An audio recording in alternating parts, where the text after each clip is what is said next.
నమస్తే, నేను శిశిర. టీశాట్ సాగు చట్టాలపై అవగాహన కార్యక్రమానికి స్వాగతం. నిషేధిత జాబితాలో పట్ట భూములు తొలగించుకునే మార్గాలేంటి అని ఈరోజు మనం మాట్లాడి తెలుసుకుందాం. అయితే మనతో మాట్లాడేందుకు టీశాట్ స్టూడియోలో ఉన్నారు ఎం సునీల్ గారు, న్యాయవాది. ఈ అంశంపైన మీకేమైనా సందేహాలు ఉంటే స్క్రీన్ పైన స్క్రోల్ అవుతున్న టోల్ ఫ్రీ నంబర్స్కి కాల్ చేసి తెలుసుకోవచ్చు. నమస్కారం అండి. Welcome to T-SAT network. ఇప్పుడు మనకి ఈ నిషేధిత జాబితా అంటే ఏంటి అంటారు? నిషేధిత జాబితా అంటే రిజిస్ట్రేషన్ కాకుండా నిషేధించబడిన భూముల జాబితా. అన్ని రకాల భూములని రిజిస్ట్రేషన్ చేయడానికి వీలు లేదు. మనం ఆస్తుల అమ్మకాలు కొనుగోలు చేసేటప్పుడు, లావాదేవీలు చేసేటప్పుడు దస్తావేజు రిజిస్ట్రేషన్కి సబ్ రిజిస్ట్రార్ కార్యాలయానికి వెళ్తే మనం ఏ ఆస్తి తీసుకెళ్ళినా రిజిస్ట్రేషన్ జరిగిపోతాయి. కానీ కొన్ని రకాల భూముల అమ్మకాలు కొనుగోలు చేయటాన్ని చట్టం నిషేధించింది, అమ్మకూడదు. ఉదాహరణకి ప్రభుత్వ భూమి, అటవీ భూములు, దేవాదాయ శాఖకు సంబంధించిన భూములు, వక్ఫ్ భూములు, ఇట్లాంటి అన్నీ కూడా అమ్మకాలు కొనుగోలుని చట్టమే నిషేధిస్తుంది. అయినా సరే ఆ భూముల రిజిస్ట్రేషన్ జరిగిపోతున్నాయి. అట్లా జరగకుండా ఉండటం కోసం ఏ భూముల అమ్మకాలు కొనుగోలు చేయకూడదో ఆ భూముల జాబితా తయారు చేసి వాటిని రిజిస్ట్రేషన్ ఆఫీస్లో పంపుతారు. దాన్నే మనం నిషేధిత జాబితా లేదా ప్రొహిబిటెడ్ ప్రాపర్టీస్ లిస్ట్ అంటాం. దానికి ఇంకొక పేరు సెక్షన్ 22A కింద తయారవుతుంది కాబట్టి 22A జాబితాను కూడా పాపులర్గా పిలుస్తారు. 22A లిస్ట్ అంటే కూడా ఈ ప్రొహిబిటెడ్ లిస్టే. సో ఈ ప్రొహిబిటెడ్ ప్రాపర్టీస్ లిస్టు మొట్టమొదటిగా మనం తయారు చేయడం మొదలుపెట్టింది 2007 సంవత్సరం నుంచి. 2007 సంవత్సరంలో రిజిస్ట్రేషన్ చట్టంలో మార్పు చేసుకొని ఈ జాబితా తయారు చేసే విధానాన్ని తీసుకొచ్చినాం. 2007 నుంచి తెలంగాణలో, ఆంధ్రప్రదేశ్లో కూడా ఉమ్మడి రాష్ట్రంలో మొదలైంది కాబట్టి 2 రాష్ట్రాల్లో ఇప్పుడు ఆ జాబితా కొనసాగుతుంది. జిల్లా కలెక్టర్ల ద్వారా ఈ నిషేధిత ఆస్తుల జాబితాని సబ్ రిజిస్ట్రార్లకు పంపుతారు. ఈ జాబితాలో ఏ ఆస్తి ఉన్నా, అది వ్యవసాయ భూమి కావచ్చు, ఇంటి స్థలం కావచ్చు, ఇల్లు కావచ్చు, ఏదైనా సరే, ఏదైనా ఒక ఆస్తి కనుక ఈ నిషేధిత జాబితాలో ఉన్నట్లయితే ఇక రిజిస్ట్రేషన్ చెయ్యరు. ఆ ఆస్తిని రిజిస్ట్రేట్ చేయమని మీరు సబ్ రిజిస్ట్రార్ దగ్గరికి పోతే రిజెక్ట్ చేస్తారు. రిజిస్ట్రేషన్ చేయడానికి వీలు పడదు. ఇది తేవడానికి ఇంకా అసలు మూల కారణం ఏంటంటే, మన దేశంలో గత ఎపిసోడ్లో కూడా మాట్లాడుకున్నాం ఏంటంటే, భూములని దస్తావేజులు రాసుకున్నప్పుడు మన దేశంలో దస్తావేజుల రిజిస్ట్రేషన్ జరుగుతుంది కానీ హక్కుల రిజిస్ట్రేషన్ జరగదు. దానికి ఆ లోతులు మళ్ళీ మాట్లాడుకోవచ్చు. ఈ జాబితాకు సంబంధించి ఏంటంటే, సబ్ రిజిస్టర్ అనేవాడికి ఎవరైతే రిజిస్ట్రేషన్ చేస్తున్నారో హక్కులు ఉన్నాయా లేదా అనే అంశాన్ని వెరిఫై చేసి డాక్యుమెంట్ రిజెక్ట్ చేసే పవర్ మొన్నటిదాకా లేదు. ఈ నిషేధిత జాబితా అలాంటి ఒక అధికారాన్ని సబ్ రిజిస్ట్రార్కి ఇస్తుంది. అంటే ఒక ప్రాపర్టీ కనుక ఆ జాబితాలో ఉంటే సబ్ రిజిస్ట్రారు ఆ డాక్యుమెంట్ నేను రిజిస్ట్రేషన్ చెయ్యను అని రిజెక్ట్ చేసే పవర్ ఈ జాబితా ద్వారా వస్తుంది. అంటే ఎలాంటి భూములను ఈ నిషేధిత జాబితాలో చేర్చుతారు అంటారు? ఈ నిషేధిత జాబితా 5 కేటగిరీస్లో ఉంటుంది చట్ట ప్రకారం. సెక్షన్ 22A ఏదైతే రిజిస్ట్రేషన్ చట్టంలో ఉందో 5 రకాల భూములని ఈ నిషేధిత జాబితాలో ఉంచుతారు. అందులో మొట్టమొదటి కేటగిరీ చట్టంలోనే ఈ ఫలానా భూమి అమ్మకాలు చేయకూడదు అని ఏదైతే చట్టం చెబుతుందో ఆ భూమి. అట్లాంటి ఏమున్నాయి? ఉదాహరణకు ఒక 2 అసైన్మెంట్ భూములు ఉన్నాయి. అంటే భూమి లేని పేదవాళ్ళకి ప్రభుత్వమే వ్యవసాయం చేసుకోవటానికో ఇంటి స్థలాల కోసం ఇచ్చిన భూమి ఉంటుంది. దాదాపుగా ఒక 25 లక్షల ఎకరాల భూమి ఇప్పటిదాకా ప్రభుత్వం ఇచ్చింది. ఈ 25 లక్షల ఎకరాల భూమికి సంబంధించి పిఓటి చట్టం ఏం చెప్తుందంటే అమ్మకాలు కొనుగోలు చేయొద్దు అంటుంది. అది ఈ జాబితాలో వస్తుంది. రెండోది, గిరిజన ప్రాంతంలో LTR అని ఒక చట్టం ఉంది. ఆ చట్టంలో కూడా గిరిజన భూములు కొనుక్కోవడానికి వీలు లేదు, కొంటే గిరిజనులే కొనాలి. ఈ LTR చట్టంలో కింద నిషేధించిన భూములన్నిటిని కూడా నిషేధిత జాబితాలో పెడతారు. ఇది మొదటి కేటగిరీ. ఇది 22A కేటగిరీ అంటాం దీన్ని. రెండో కేటగిరీ ఏంటంటే ప్రభుత్వ భూములు. ప్రభుత్వమే పెద్ద ల్యాండ్ లార్డ్. అన్ని ఏది దేశంలో ఏ రాష్ట్ర చోటైనా రాష్ట్ర ప్రభుత్వాల దగ్గర చేతిలో చాలా ప్రభుత్వ భూమి ఉంటుంది. ఈ ప్రభుత్వ భూమి అమ్మటానికి వీలు పడదు. కావాలంటే ప్రభుత్వం అమ్మొచ్చు, కానీ ప్రైవేట్ వ్యక్తులు ప్రభుత్వ భూమిని అమ్మటాలు కొనుగోలు చేయడానికి వీల్లేదు. కాబట్టి ఈ రెండో కేటగిరీలో ప్రభుత్వ భూములు ఉంటాయి. ఇక మరొక కేటగిరీలో దేవాదాయ శాఖకు సంబంధించిన భూములు, వక్ఫ్ భూములు ఉంటాయి. వీటిని ఇంకొక కేటగిరీలో పెడతారు. ఇక మరొక కేటగిరీ భూములు ఏంటంటే కోర్టు కేసులో లేదా ప్రభుత్వం ఇంట్రెస్ట్ ఉన్న కేసులో ఒక కేటగిరీ ఉంటుంది, అందులో ఒక కేటగిరీ ఉంటుంది. ఇక చివరి కేటగిరీ ఏంటంటే ఈ సీలింగ్ మిగులు భూములు అంటారు. అంటే సీలింగ్ చట్టం తీసుకొచ్చి పట్టణ ప్రాంతంలో కానీ గ్రామీణ ప్రాంతంలో కానీ ఒక కుటుంబానికి ఎంత భూమి ఉండొచ్చో ఆ చట్టం నిర్ధారించింది. అంతకంటే ఎక్కువ భూమి ఉంటే ప్రభుత్వం తీసుకుంటుంది. అట్లా తీసుకున్న భూమి ఏదైతే ఉంటుందో దాన్ని కూడా ఈ నిషేధ జాబితాలో పెడతారు. మొత్తంగా ఈ 5 కేటగిరీల్లో అసైన్మెంట్ భూములు కావచ్చు, భూదాన భూములు కావచ్చు, సీలింగ్ భూములు కావచ్చు, వక్ఫ్ భూములు కావచ్చు, ఎండోన్మెంట్ భూములు కావచ్చు, ఇవన్నీ కూడా నిషేధిత జాబితాలో సెక్షన్ 22A ప్రకారము జిల్లా కలెక్టరు ఆ జాబితా పంపుతారు. జాబితా ఎవరు తయారు చేస్తారంటే వీటిని ఈ ఎండోన్మెంట్ భూములు అయితేనేమో ఎండోన్మెంట్ శాఖ పంపుతుంది, వక్ఫ్ అయితే వక్ఫ్ కమిషనర్ ద్వారా జిల్లా కలెక్టర్కి జాబితా వెళ్తాయి. మిగతా అన్నీ కూడా తహసీల్దార్లు జాబితా తయారు చేసి ఏ జిల్లాకు ఆ జిల్లాకు జిల్లా కలెక్టర్ స్థాయిలో ఆ జాబితా తయారవుతుంది. వారు అన్ని సబ్ రిజిస్ట్రార్ కార్యాలయాలకి ఎలక్ట్రానిక్ మెథడ్లో జాబితా వెళ్తుంది. ఇప్పుడు మనం ఎవరైనా ఆ జాబితా చూడాలనుకుంటే కూడా ఈ మొబైల్లో చూసుకోవచ్చు. 2 జాబితాలు అందుబాటులో ఉంటాయి. ఒకటి వ్యవసాయ భూములకు సంబంధించింది అయితే మీరు కనుక ధరణి ఎవరైనా సరే ధరణి వెబ్ పోర్టల్ ఓపెన్ చేసుకుంటే ప్రొహిబిటెడ్ ప్రాపర్టీస్ అని ఒక లింక్ ఉంటుంది. మీరు దాని మీద క్లిక్ చేసి జిల్లా పేరు, మండలం పేరు, గ్రామం, రెవెన్యూ గ్రామం పేరు సెలెక్ట్ చేసుకుంటే ఆ గ్రామంలో ఏ నెంబర్లు నిషేధిత జాబితాలో ఉన్నాయో మనకు ధరణి చూపిస్తుంది. అదే వ్యవసాయేతర ఆస్తులు ఏవైతే నిషేధ జాబితాలో చూడాలి అంటే IGRS అంటే రిజిస్ట్రేషన్ డిపార్ట్మెంట్కి సంబంధించిన వెబ్సైట్లకు వెళ్ళి అక్కడ కూడా ఒక ప్రొహిబిటెడ్ ప్రాపర్టీ అని లింక్ ఉంటుంది. మీరు దాన్ని క్లిక్ చేస్తే వ్యవసాయేతర భూములు ఏవైతే నిషేధ జాబితాలు ఉన్నాయో వాటిని ఎవరైనా ఎప్పుడైనా చూసుకోవడానికి ఈ 2 వెబ్సైట్లో అవకాశం ఉంది. అంటే ఇప్పుడు మీరు చెప్పినట్టు ఈ నిషేధిత జాబితాలో ఏ భూమినైనా చేర్చాలంటే ఎలాంటి ప్రక్రియ ఉండాలంటారు, ఎవరికి అధికారం ఉంది అంటారు? ఈ నిషేధిత జాబితా ఎట్లా తయారు చేయాలనేది కూడా ఈ చట్టమే చెప్తుంది. ఈ 22A సెక్షన్లోనే ఈ జాబితాను ఏ విధంగా రూపొందించాలని చెప్తుంది. దానికి తోడుగా గౌరవ హైకోర్టు 3 జడ్జిల ధర్మాసనం ఒక తీర్పు ఇచ్చింది. ఈ జాబితాను ఎట్లా పొందుపరచాలి, ఎట్లా తయారు చేయాలి, ఎట్లా సవరించాలి దాని మీద కొన్ని మార్గదర్శకాలు ఇచ్చింది. ఆ తర్వాత కూడా ప్రభుత్వం పలు సందర్భాలలో గైడ్లైన్స్ ఇచ్చింది. వాటన్నిటి సారాంశం ఏంటంటే 3-4 కీలకమైన అంశాలు మనందరూ తెలుసుకోవాల్సింది.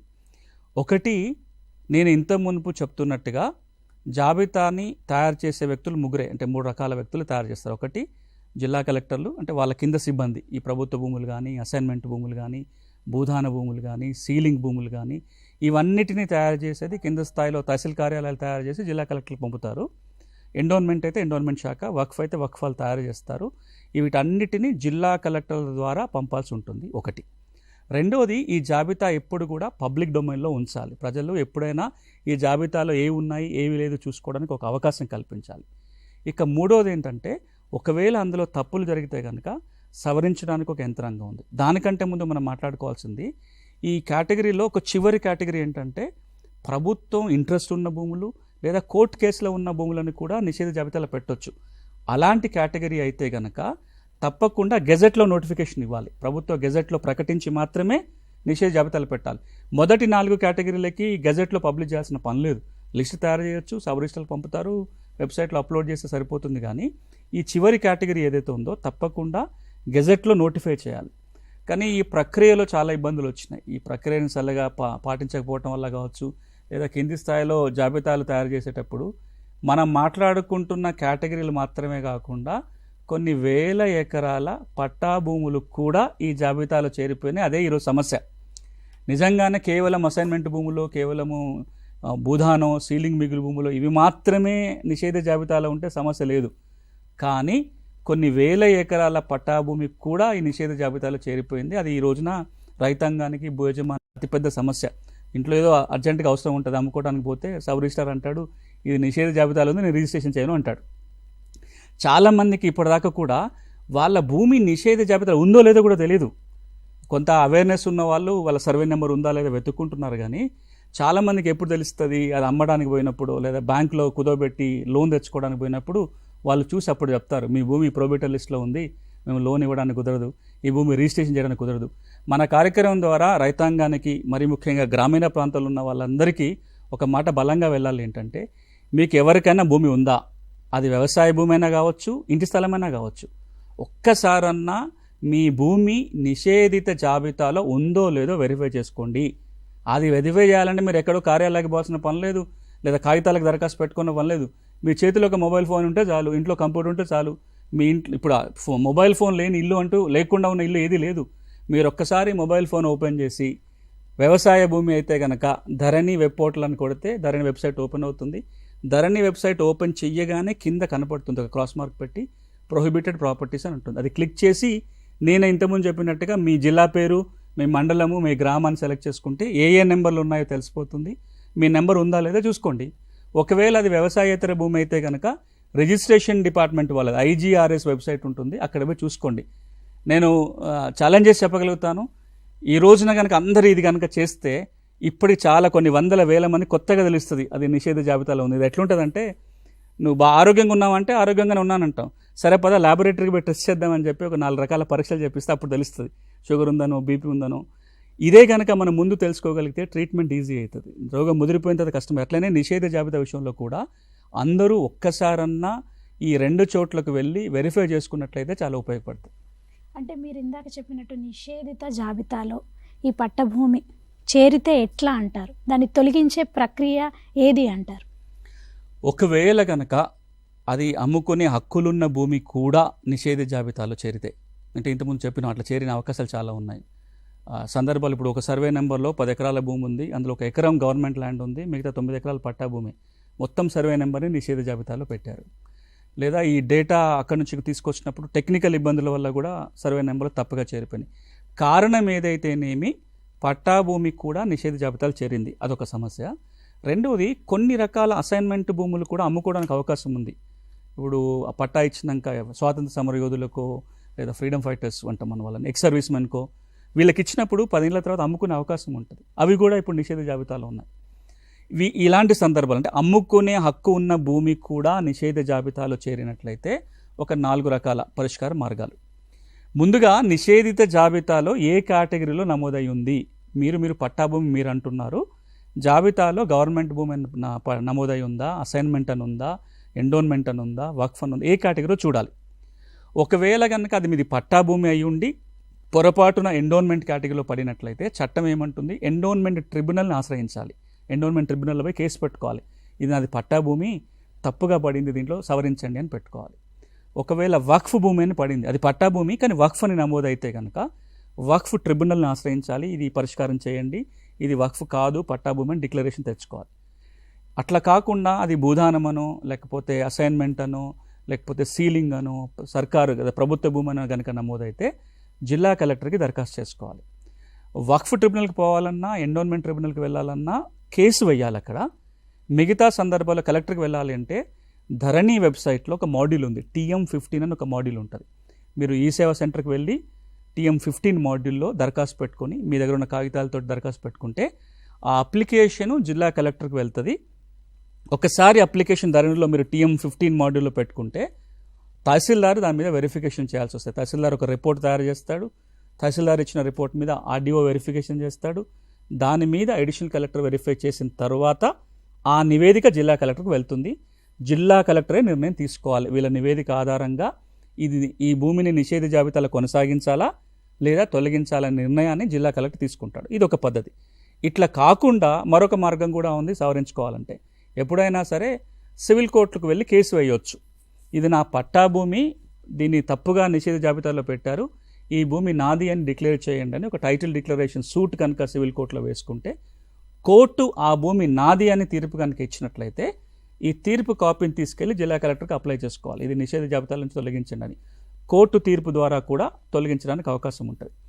కానీ ఇప్పుడు ఇబ్బంది ఎక్కడ వస్తుందంటే ఈ TM15లో దరఖాస్తు పెట్టుకున్నా లేదా నేను సివిల్ కోర్టుకు వెళ్ళినా లేదా ఇప్పుడు నేను ఎండోన్మెంట్ ట్రిబ్యునల్కో వక్ఫ్ ట్రిబ్యునల్కి వెళ్ళినా చాలా సమయం పడుతుంది, వెంటనే పరిష్కారం కావటం లేదు. కాబట్టి ఇప్పుడు ప్రభుత్వం మళ్ళీ ఆలోచన చేస్తుంది. ఎవరైతే చిన్న రైతులు ఉన్నారో, 6 ఎకరం ఉన్న వాళ్ళు కూడా అవసరానికి అమ్ముకోలేని పరిస్థితి నిషేధ జాబితాలో వచ్చింది. కాబట్టి దీన్ని ఒక సులభతరంగా తప్పులను సవరించే మార్గాన్ని కూడా తెలంగాణ ప్రభుత్వం అన్వేషిస్తుంది. ఇది ఎట్లుంటుందంటే డబుల్ ఎడ్జ్ స్వార్డ్, అంటే 2 వైపులా పదునున్న కత్తి లాంటిది. ఈ ప్రొసీజర్ కనుక గట్టిగా టైట్గా లేకపోతే ప్రభుత్వ భూములు భూదాన భూములను కూడా నిషేధ జాబితా తొలగించేసుకొని పట్టాల కింద చేసుకుంటున్నారు. అది కరెక్ట్ కాదు. అంటే ప్రభుత్వ భూములు భూదాన భూములు సీలింగ్ మిగులు భూములు అవి అమ్మకాలు కొనుగోలు చేయకూడదు, నిషేధ జాబితాలు ఉండాలి, అవి బయటకు వచ్చేస్తున్నాయి. ఒక పక్కన అది జరుగుతుంటే మరో పక్కన పట్టా భూమి అయి ఉండి ఎవరో చిన్న రైతు భూమి నిషేధ జాబితా పడిపోతుంది, తొలగించాలి, ఇబ్బంది అవుతుంది. కాబట్టి ఈ తొలగించే లేదా జాబితా సవరణ చేసే ప్రక్రియ ఏదైతుందో ఒక పక్కన పేదలకు రైతులకు యజమానులకు నష్టం జరగకూడదు, మరో పక్కన ఎప్పటిలాగే ప్రభుత్వ భూములని భూదాన భూములని సీలింగ్ మిగులు భూములని కాపాడే విధంగా ఉండాలి. కాబట్టి రాబోయే రోజుల్లో ఈ ప్రక్రియలో కొంత మార్పు వచ్చే అవకాశం అయితే ఉంది. అంటే మనకి ఇప్పుడు ఈ కోర్టులో కేసులు నడుస్తున్న భూములను కూడా ఈ నిషేధిత జాబితాలో చేర్చుతారంటారా? కోర్టు కేసులు ఉన్నప్పుడు కోర్టు నుంచి ఉత్తర్వులు ఉంటేనే నిషేధ జాబితాలో చేర్చాలి. కానీ సాధారణంగా ఏం జరుగుతుందంటే మాకు పలానా చోట సివిల్ కోర్టులో మేము కేసు వేసాము, ఆ కోర్టులో కేసు ఉంది కాబట్టి దీన్ని రిజిస్ట్రేషన్ చేయొద్దు అని చాలా దరఖాస్తులు తహసీల్దార్కి కానీ సబ్ రిజిస్ట్రార్లు కానీ పెడుతుంటారు. హైకోర్టు దీని మీద చాలా స్పష్టమైన ఉత్తర్వులు ఇచ్చింది. గౌరవ హైకోర్టు చెప్పిన మాట ఏంటంటే, ఏ భూమినైనా మీరు నిషేధిత జాబితాలో పెట్టాలి అంటే మనం ఇప్పటిదా మాట్లాడుకున్న 5 కేటగిరీలో ఉండాలి, లేదా కోర్టు నుంచి ఈ భూములని తాత్కాలికంగానో అమ్మకూడదు అనే ఉత్తర్వులు ఉంటే తప్ప నిషేధిత జాబితాలో పెట్టడానికి వీల్లేదు. కోర్టులో కేసు ఉన్నంత మాత్రాన నిషేధ జాబితాలకు రాదు. కోర్టులో కేసు ఉండాలి, కోర్టు మధ్యంతర ఉత్తర్వులు ఇచ్చి ఉండాలి, ఈ భూమిని తాత్కాలికంగా అమ్మకాలు కొనుగోలు నిలుపుదల చేస్తూ. అట్లాంటప్పుడు మాత్రమే ప్రొహిబిటెడ్ లిస్టులో ఉంటుంది. ఒకవేళ గనక కోర్టు ఉత్తర్వులు లేకుండానే ప్రొహిబిటెడ్ లిస్టులో పెట్టి ఉన్నట్లయితే ఆ కారణంతో తొలగించమని అడగవచ్చు.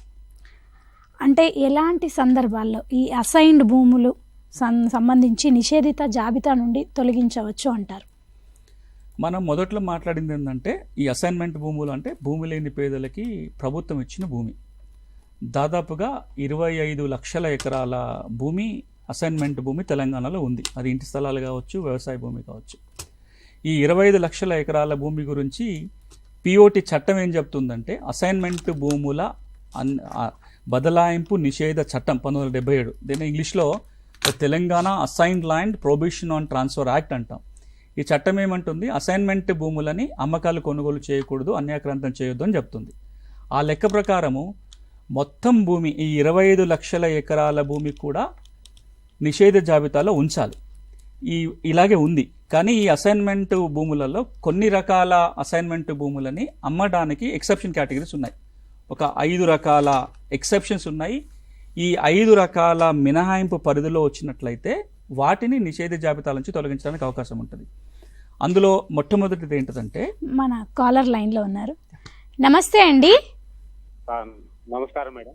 మీ పేరు చెప్పండి. నా పేరు తిరుపతిరెడ్డి మేడం, కరీంనగర్ డిస్ట్రిక్ట్. కొంచెం వాల్యూమ్. కరీంనగర్ డిస్ట్రిక్ట్, కరీంనగర్ నుంచి మాట్లాడుతున్నారు. అది ఎస్ఆర్ఎస్ కెనాల్ కింద భూమి కట్ అయింది సార్. అయితే సర్వే నెంబర్ల కట్ అయింది వేరే వాళ్ళది, మా నెంబర్లకి వెళ్ళి కట్ చేసి సార్. దానికి అవార్డు కాపీ ఇస్తే వాళ్ళు కట్ చేయట్లేదు. ఓకే, దాని గురించి తిరుగుతున్నాం సార్ 2 సంవత్సరాలు. మీ ప్రశ్న మరొకసారి అడగండి. ఎస్ఆర్ఎస్ కెనాల్ లో మాది ల్యాండ్ ఉంది సార్. మీ ల్యాండ్ ఉంది, దాని కింద 10 గుంటలు మా దాంట్లోకి వెళ్ళి పోయినట్టుగా కట్ అయింది. ఓకే, అసలు వాస్తవానికి పోయింది వేరే వాళ్ళది. కరీంనగర్ నుంచి అంటున్నారు కదా? అవును, కరీంనగర్. అంటే ఇది మీ ఒక్కరిదే కాదు, ఈ సమస్య తెలంగాణలో చాలా గ్రామాలలో ఉంది. ఏం జరిగిందంటే, ప్రభుత్వం భూసేకరణ చేసినప్పుడు కొంత భూమి కొన్ని సర్వే నెంబర్లలో పోయింది. ఏ భూమినైతే ప్రభుత్వం సేకరిస్తుందో అది పట్టాల నుంచి తొలగించాలి, ఆ భూమి అంతా ప్రభుత్వ భూమిగా మారిపోతుంది, రకరకాల డిపార్ట్మెంట్కి వెళ్తుంది.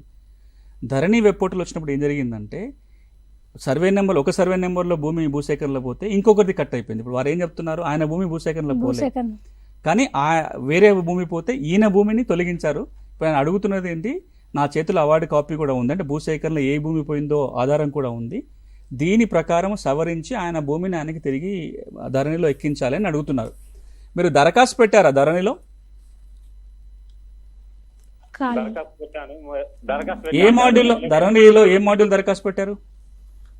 అది ఏ మాడ్యూల్ కానీ మీరు ఏం చేయాలంటే, ఈ సమస్యకు పరిష్కారము, మీరు ఇట్లాంటి సందర్భాలలో అంటే మీ పట్టా భూమి భూసేకరణలో పోకపోయినా పోయిందని కట్ అయిన సందర్భాలలో మిస్సింగ్ సర్వే నెంబర్ అంటుందంట, లేదా మిస్సింగ్ ఎక్స్టెంట్, విస్తీర్ణం తగ్గి ఉండాలి, లేదా పూర్తి సర్వే నెంబర్ అయినా నా పాస్బుక్లోకి పోతే TM33 మాడ్యూల్లో దరఖాస్తు పెట్టుకోవాలి.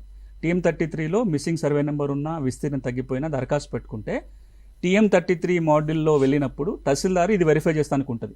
ఈయనకు విస్తీర్ణం ఎందుకు తగ్గింది, నిజంగానే భూసేకరణలో పోయిందా పోలేదా, భూసేకరణలో పోకుండానే కనుక కట్ అయింది కాబట్టి ఆ రిపోర్టు ఆధారంగా ఆర్డీఓ కానీ కలెక్టర్ కానీ సీసీఎల్ కానీ నిర్ణయం తీసుకుంటారు. ఈ ముగ్గురికి ఎందుకు అధికారం ఉంటుందంటే, ఒకవేళ ఆయన భూమి విలువ 5 లక్షల లోపు అయితే కనుక ఆర్డీఓనే ఈ సమస్య పరిష్కారం చేయొచ్చు. ఒకవేళ ఆ భూమి విలువ ధరణి ప్రకారం 5 లక్షల నుంచి 50 లక్షల మధ్యలో ఉంటే జిల్లా కలెక్టరే సవరణ చేయవచ్చు. ఒకవేళ ఆ భూమి విలువ కనుక 50 లక్షలు మించి ఉంటే కనుక సీసీఎల్ఏనే నిర్ణయం తీసుకోవాల్సి ఉంటుంది. సో ఈ రోజున తెలంగాణ రాష్ట్రంలో ఎవరెవరికైతే ఇట్లాంటి సమస్య ఉందో, అంటే ఆ భూమి వాళ్ళది భూసేకరణలో పోలేదు అయినా సరే వాళ్ళ భూమి నుంచి కట్ అయింది కాబట్టి ఇట్లాంటి వాళ్ళందరూ కూడా దరఖాస్తు పెట్టుకోకపోయినా లేదా వేరే మాడ్యూల్లో పెట్టినా వీళ్ళందరూ మిస్సింగ్ సర్వే నెంబరో మిస్సింగ్ ఎక్స్టెంట్ కేటగిరీ కింద TM33లో దరఖాస్తు పెట్టుకున్నట్లయితే తహసీల్దార్ రిపోర్ట్ ఇస్తారు, ఆర్డీఓనో కలెక్టరో CCLAనో ఇది పరిష్కారం చేసి ఆ మిస్ అయిన ఎక్స్టెంట్నో మిస్ అయిన సర్వే నెంబర్నో కొత్త పాస్బుక్లో ఎక్కించడానికి అవకాశం ఉంది. అంటే మనకి ఈ అప్లికేషన్ని ఒక్కసారి సైట్లో చూపిస్తారా? అంటే మనం ఎక్కడ చూడాలి అనేది ఇది మీరు ఓపెన్ చేసింది ధరణి, నాకు ఇక్కడ నుంచి కొంచెం క్లారిటీ లేదు. ఇది మన ధరణి పోర్టల్. ఇది ఓపెన్ చేయగానే ఇక్కడ అగ్రికల్చర్ కనపడుతుంది. ఒకప్పుడైతే అగ్రికల్చర్కు ఒక పార్ట్ ఉండాలి, నాన్ అగ్రికల్చర్ ఉండాలి, కాబట్టి అగ్రికల్చర్ సపరేట్ కనపడుతుంది. అంటే వ్యవసాయ భూమి కనుక మీకు ఉండి నిషేధిత జాబితాలో ఉందా లేదో చూడాలి అంటే కనుక ఇప్పుడు ధరణి పోర్టల్కి వెళ్ళి ఇలా అగ్రికల్చర్ సైట్ ఓపెన్ చేయగానే మీకు కింద కనపడుతున్నది ప్రొహిబిటెడ్ ప్రాపర్టీస్ లిస్ట్. ఇది ఓపెన్ చేయాలి. ఇది ఓపెన్ చేసిన తర్వాత మనం ఈ జిల్లా, ఏ జిల్లా అయితే నేను ర్యాండమ్గా సెలెక్ట్ చేసుకుంటున్నాను. మీ జిల్లా, మీ మండలము, గ్రామం సెలెక్ట్ చేసుకోవాలి. సెలెక్ట్ చేసిన తర్వాత ఇది మన కోడ్, ఇది నిషేధిత ఆస్తుల జాబితా. ఇప్పుడు మీరు అక్కడ పైన చూస్తే కనుక ఇది ఆదిలాబాద్, మీరు కెన్ యూ రీడ్ దట్, చూస్తే కనుక ఇది జిల్లా ఆదిలాబాద్, ఇది మండలం ఆదిలాబాద్, ఇది గ్రామం ఆదిలాబాద్. ఇది ఆదిలాబాద్ రెవెన్యూ గ్రామానికి సంబంధించి ఇది నిషేధిత ఆస్తుల జాబితా. దీంట్లో మీరు చూడండి, ఇక్కడ ఇది ఎక్స్టెంట్, ఇది సర్వే నెంబరు, ఇది ఎక్స్టెంట్. ఈ సర్వే నెంబర్లో ఇంత విస్తీర్ణము ఈ కేటగిరీలో నేచర్ ఆఫ్ ల్యాండ్కు రాస్తుంటారు, క్లాసిఫికేషన్ ల్యాండ్. ఇవన్నీ కూడా ఈ మొత్తం నిషేధిత జాబితాలో ఉన్న నంబర్స్. ఇప్పుడు ఈ గ్రామంలో కనుక మీకు భూమి ఉంటే ఈ లిస్ట్ చూసుకుంటూ వెళ్ళాలి, ఈ చివరి దాకా వెళ్ళాలి. దాదాపు 29-30 పేజెస్లో ఉంది. ఇవన్నీ కూడా ఆ గ్రామంలో నిషేధిత జాబితాలో ఉన్న ఆస్తులు. ఇట్లా కనుక మీ ప్రాపర్టీ ప్రొహిబిటర్ లిస్ట్లో ఉన్నట్లయితే మీరు ధరణి మాడ్యూల్స్ కనుక వెళ్తే TM33 మాడ్యూల్ ఉంటుంది, TM15 prohibited property list correction. ఈ TM15 మాడ్యూల్లోకి వెళ్ళి మీరు ఈ డీటెయిల్స్ అన్ని ఇవ్వాలి, మీ మొబైల్ నెంబరు, పాస్వర్డ్. అయితే మీరు వ్యక్తిగతంగా మీరన్నా దరఖాస్తు పెట్టుకోవచ్చు, లేదంటే మీరు మీ సేవా కేంద్రాన్ని కనుక వెళ్తే మీ పట్టా భూమి కనుక నిషేధిత జాబితాలో చేరితే ఈ మాడ్యూల్లో దరఖాస్తు పెట్టుకోవాలి. ఈ దరఖాస్తు పెట్టుకున్నట్లయితే జిల్లా కలెక్టర్ దీన్ని పరిష్కారం చేయడానికి ఉంటుంది. ఓకే. అయితే మనకి అసైన్డ్ భూములకు సంబంధించి మనం ఈ నిషేధిత జాబితా నుండి ఎట్లా తొలగించవచ్చు అని మాట్లాడుకుంటున్నాం. అసైన్మెంట్, నేను ఇంతకుముందు చెప్తున్నది ఏంటంటే అసైన్మెంట్ భూములన్నీ రూల్ ఏంటంటే అన్ని నిషేధ జాబితాలోనే ఉండాలి, ఎక్సెప్షన్స్ తర్వాత వచ్చినాయి. సో మా లెక్క ప్రకారం అయితే 25 లక్షల ఎకరాల భూమి నిషేధ జాబితాలో ఉండాలి, కానీ వాటికి కొన్ని మినహాయింపులు ఉన్నాయి. ఈ మినహాయింపుల పరిధిలో ఉన్న అసైన్మెంట్ భూమి ఏదన్నా ఉన్నట్లయితే వాటిని తొలగించవచ్చు. ఒక 5 మినహాయింపులు ఉన్నాయి, అవి మనం వాళ్ళకి అర్థమయ్యేటట్టుగా మనం మాట్లాడే ప్రయత్నం చేద్దాం. మొట్టమొదటి మినహాయింపు ఏంటంటే తెలంగాణ రాష్ట్రంలో 1958 వరకు ఏవైతే అసైన్మెంట్ భూములు ఇచ్చారో వాటన్నిటిని కూడా నిషేధిత జాబితాల నుంచి తొలగించవచ్చు. ఎందుకంటే 58 వరకు ఇచ్చిన అసైన్మెంట్లలో ఈ భూమి అమ్ముకోకూడదు అనే నియమం ఏమీ లేదు, కండిషన్ లేదు. అసైన్మెంట్ భూములలో అమ్ముకోకూడదు అనే కండిషన్ ఉంటేనే అది నిషేధ జాబితాలు ఉండాలి. అంటే ఒక ఎక్సెప్షన్ ఏంటంటే తెలంగాణ రాష్ట్రంలో 58 కంటే ముందు అసైన్మెంట్ జరిగి ఉంటే నిషేధ జాబితాలో ఉండకూడదు, ఉంటే తొలగించమని అడగవచ్చు. నెంబర్ 1.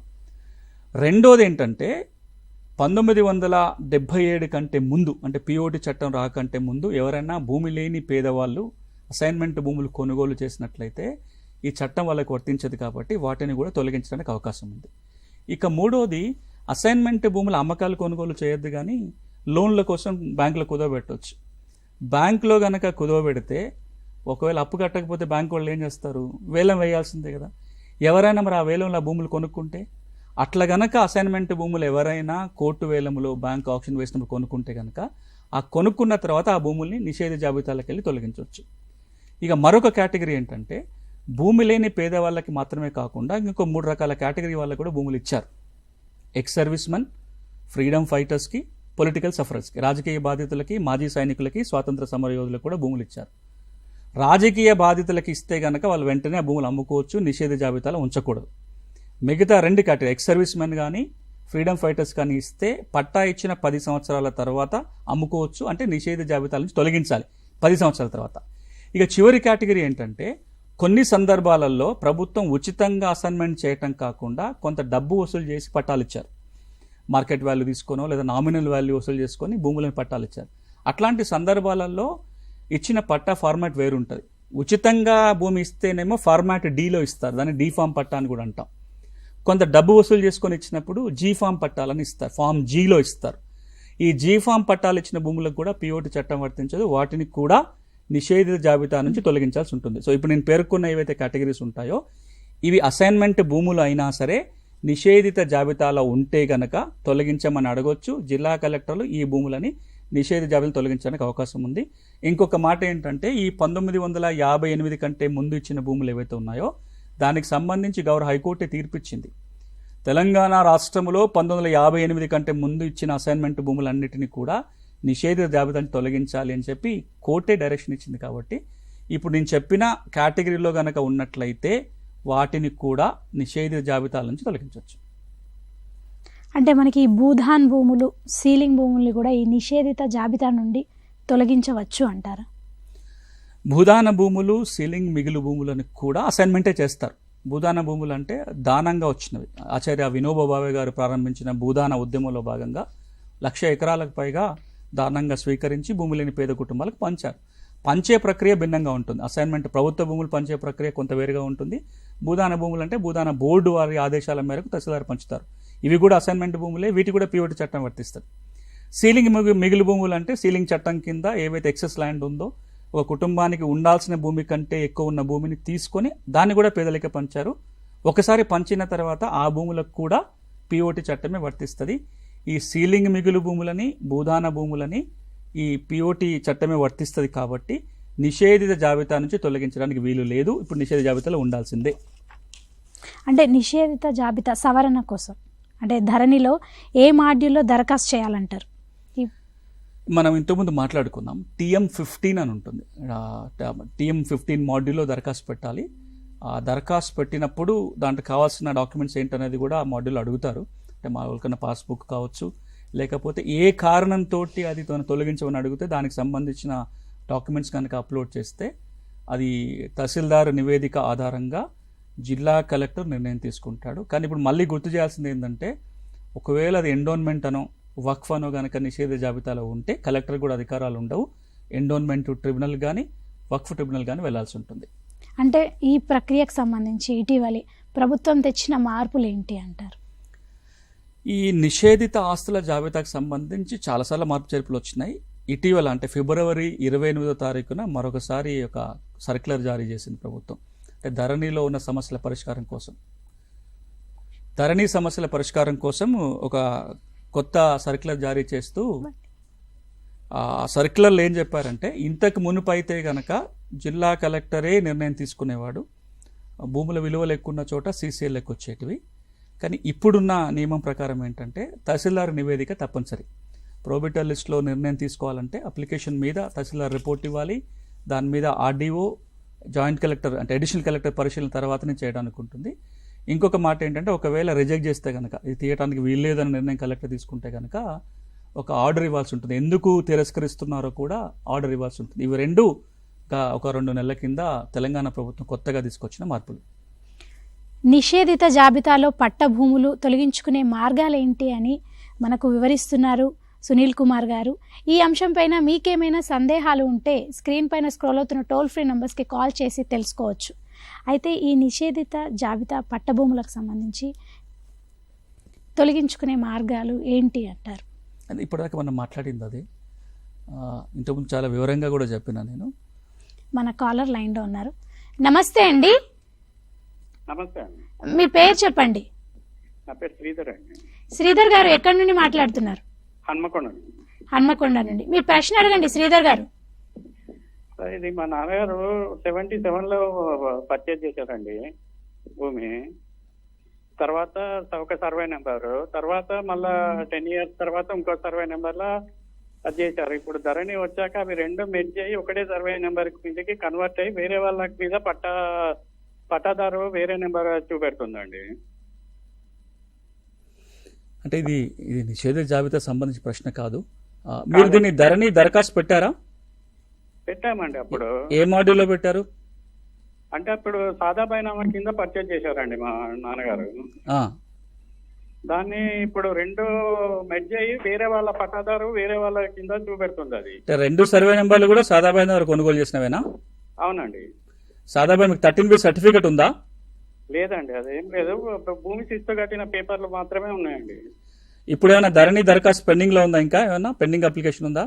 ఏం లేదండి. ఇప్పుడు మీరు ఇలా 2020లో మీరు ఏమైనా సాదాబాయినమా కొత్త దరఖాస్తు ఏమైనా పెట్టారా? పెట్టలేదండి అప్పుడు. ఈ సమస్య వేరు, అంటే దీన్ని చాలా కొంచెం కాంప్లికేటెడ్ గానే ఉంది. తెలంగాణ రాష్ట్రంలో చాలా మంది తెల్ల కాగితాల మీద, స్టాంప్ కాగితాల మీద నోటి మాటతోటి భూములు కొనుక్కున్నారు, రిజిస్ట్రేషన్ జరగలేదు. అట్లాంటి వాళ్ళందరికీ కూడా పట్టాలు చేసుకోవడానికి 1989 నుంచి ఎన్నో సార్లు అవకాశాలు ఇచ్చారు. ఎవరైతే రిజిస్ట్రేషన్ చేసుకోలేదో వాళ్ళు తహసీల్దార్ దగ్గరికి పోయి దరఖాస్తు పెట్టుకుంటే కొనుక్కున్న మాట వాస్తవానికి నిర్ధారణకు వస్తే కొన్ని కండిషన్స్ ఉంటాయి. ఆ కండిషన్స్ కనుక ఫుల్ఫిల్ అయితే ఒక సర్టిఫికేట్ ఇస్తారు. దాన్ని 13B సర్టిఫికేట్ అంటారు. ఎవరి చేతిలో ఈ 13B సర్టిఫికేట్ ఉంటే వాళ్ళకి అది రిజిస్ట్రేషన్ డాక్యుమెంట్కి ఉన్న వాల్యూ వచ్చేస్తుంది, పాస్బుక్ పొందొచ్చు. వీళ్ళ కేసులో ఏం జరిగింది అంటే వాళ్ళకు సాదాబాయిన కొనుక్కున్నారు, 13B సర్టిఫికేట్ రాలేదు, కానీ పాస్బుక్లు వచ్చి ఉంటాయి, ఈ ప్రక్రియ కాకుండానే వచ్చి ఉంటాయి. ధరణి వచ్చినప్పుడు పాత పట్టదారులు ఎవరైతే ఉన్నారో వాళ్ళ పేరు మీదనే రికార్డులో వెళ్ళిపోతుంది. రెండోది ఏం జరిగిందంటే 2 సర్వే నెంబర్లో ఉన్న భూములన్నిటి కూడా రీసర్వే జరిగినప్పుడు మెర్జ్ అయినాయి. సో మెర్జ్ అయ్యి ఒకరి పేరుతో వెళ్ళిపోయింది. ఇప్పుడు వాళ్ళు చూడాల్సిందల్లా ఒకటి, ఇప్పుడు వీళ్ళ ఆధీనంలో భూమి ఉందా లేదా చూడాలి ఇప్పటికీ. రెండోది వాళ్ళు సాదాబాయినామా ద్వారా కొనుగోలు చేశారు కాబట్టి దరఖాస్తు కూడా పెట్టలే. పెండింగ్ దరఖాస్తు ఉంటేనేమో పరిశీలన చేయడానికి ఉంటుంది. సివిల్ కోర్టుకు పోయి టైటిల్ డిక్లరేషన్ సూట్ వేసుకుంటే తప్ప పరిష్కారం చేసుకోవడానికి ఉండదు. మీకున్న కాగితాలతోటి మీరు సివిల్ కోర్టుని ఆశ్రయించండి, కోర్టు ఉత్తర్వుల ద్వారా దానిలో మార్పు చేర్పులు చేసుకోవచ్చు. అయితే ఈ నిషేధిత జాబితా గురించి, అంటే మీరు ఇందాక చెప్తున్నారు కదా, తొలగించే మార్గాలు చాలా చెప్పారు, అంటే ఇంకా ఏవైనా మార్గాలు ఉన్నాయంటారా? మనం ఈ రోజున మాట్లాడుకున్న వాటిల్లో 3 వైపులా చెప్పాము. అంటే ఒకటి ఉన్నాయో 2-3 మార్గాలు. ఒకటి ఎండోన్మెంట్ వక్ఫ్ అయితే అక్కడికి వెళ్ళటము, లేదా జిల్లా కలెక్టర్ దగ్గరికి వెళ్ళటము, లేదా సివిల్ కోర్టుకు వెళ్ళటము. అన్నిటికంటే ముఖ్యం ఏంటంటే నిషేధిత జాబితాలో భూమి ఉన్నప్పుడు ఆ భూమి ఎందుకు ఉండకూడదు అంటే ముందుగా ఆధారాలన్నీ సంపాదించుకోవాలి.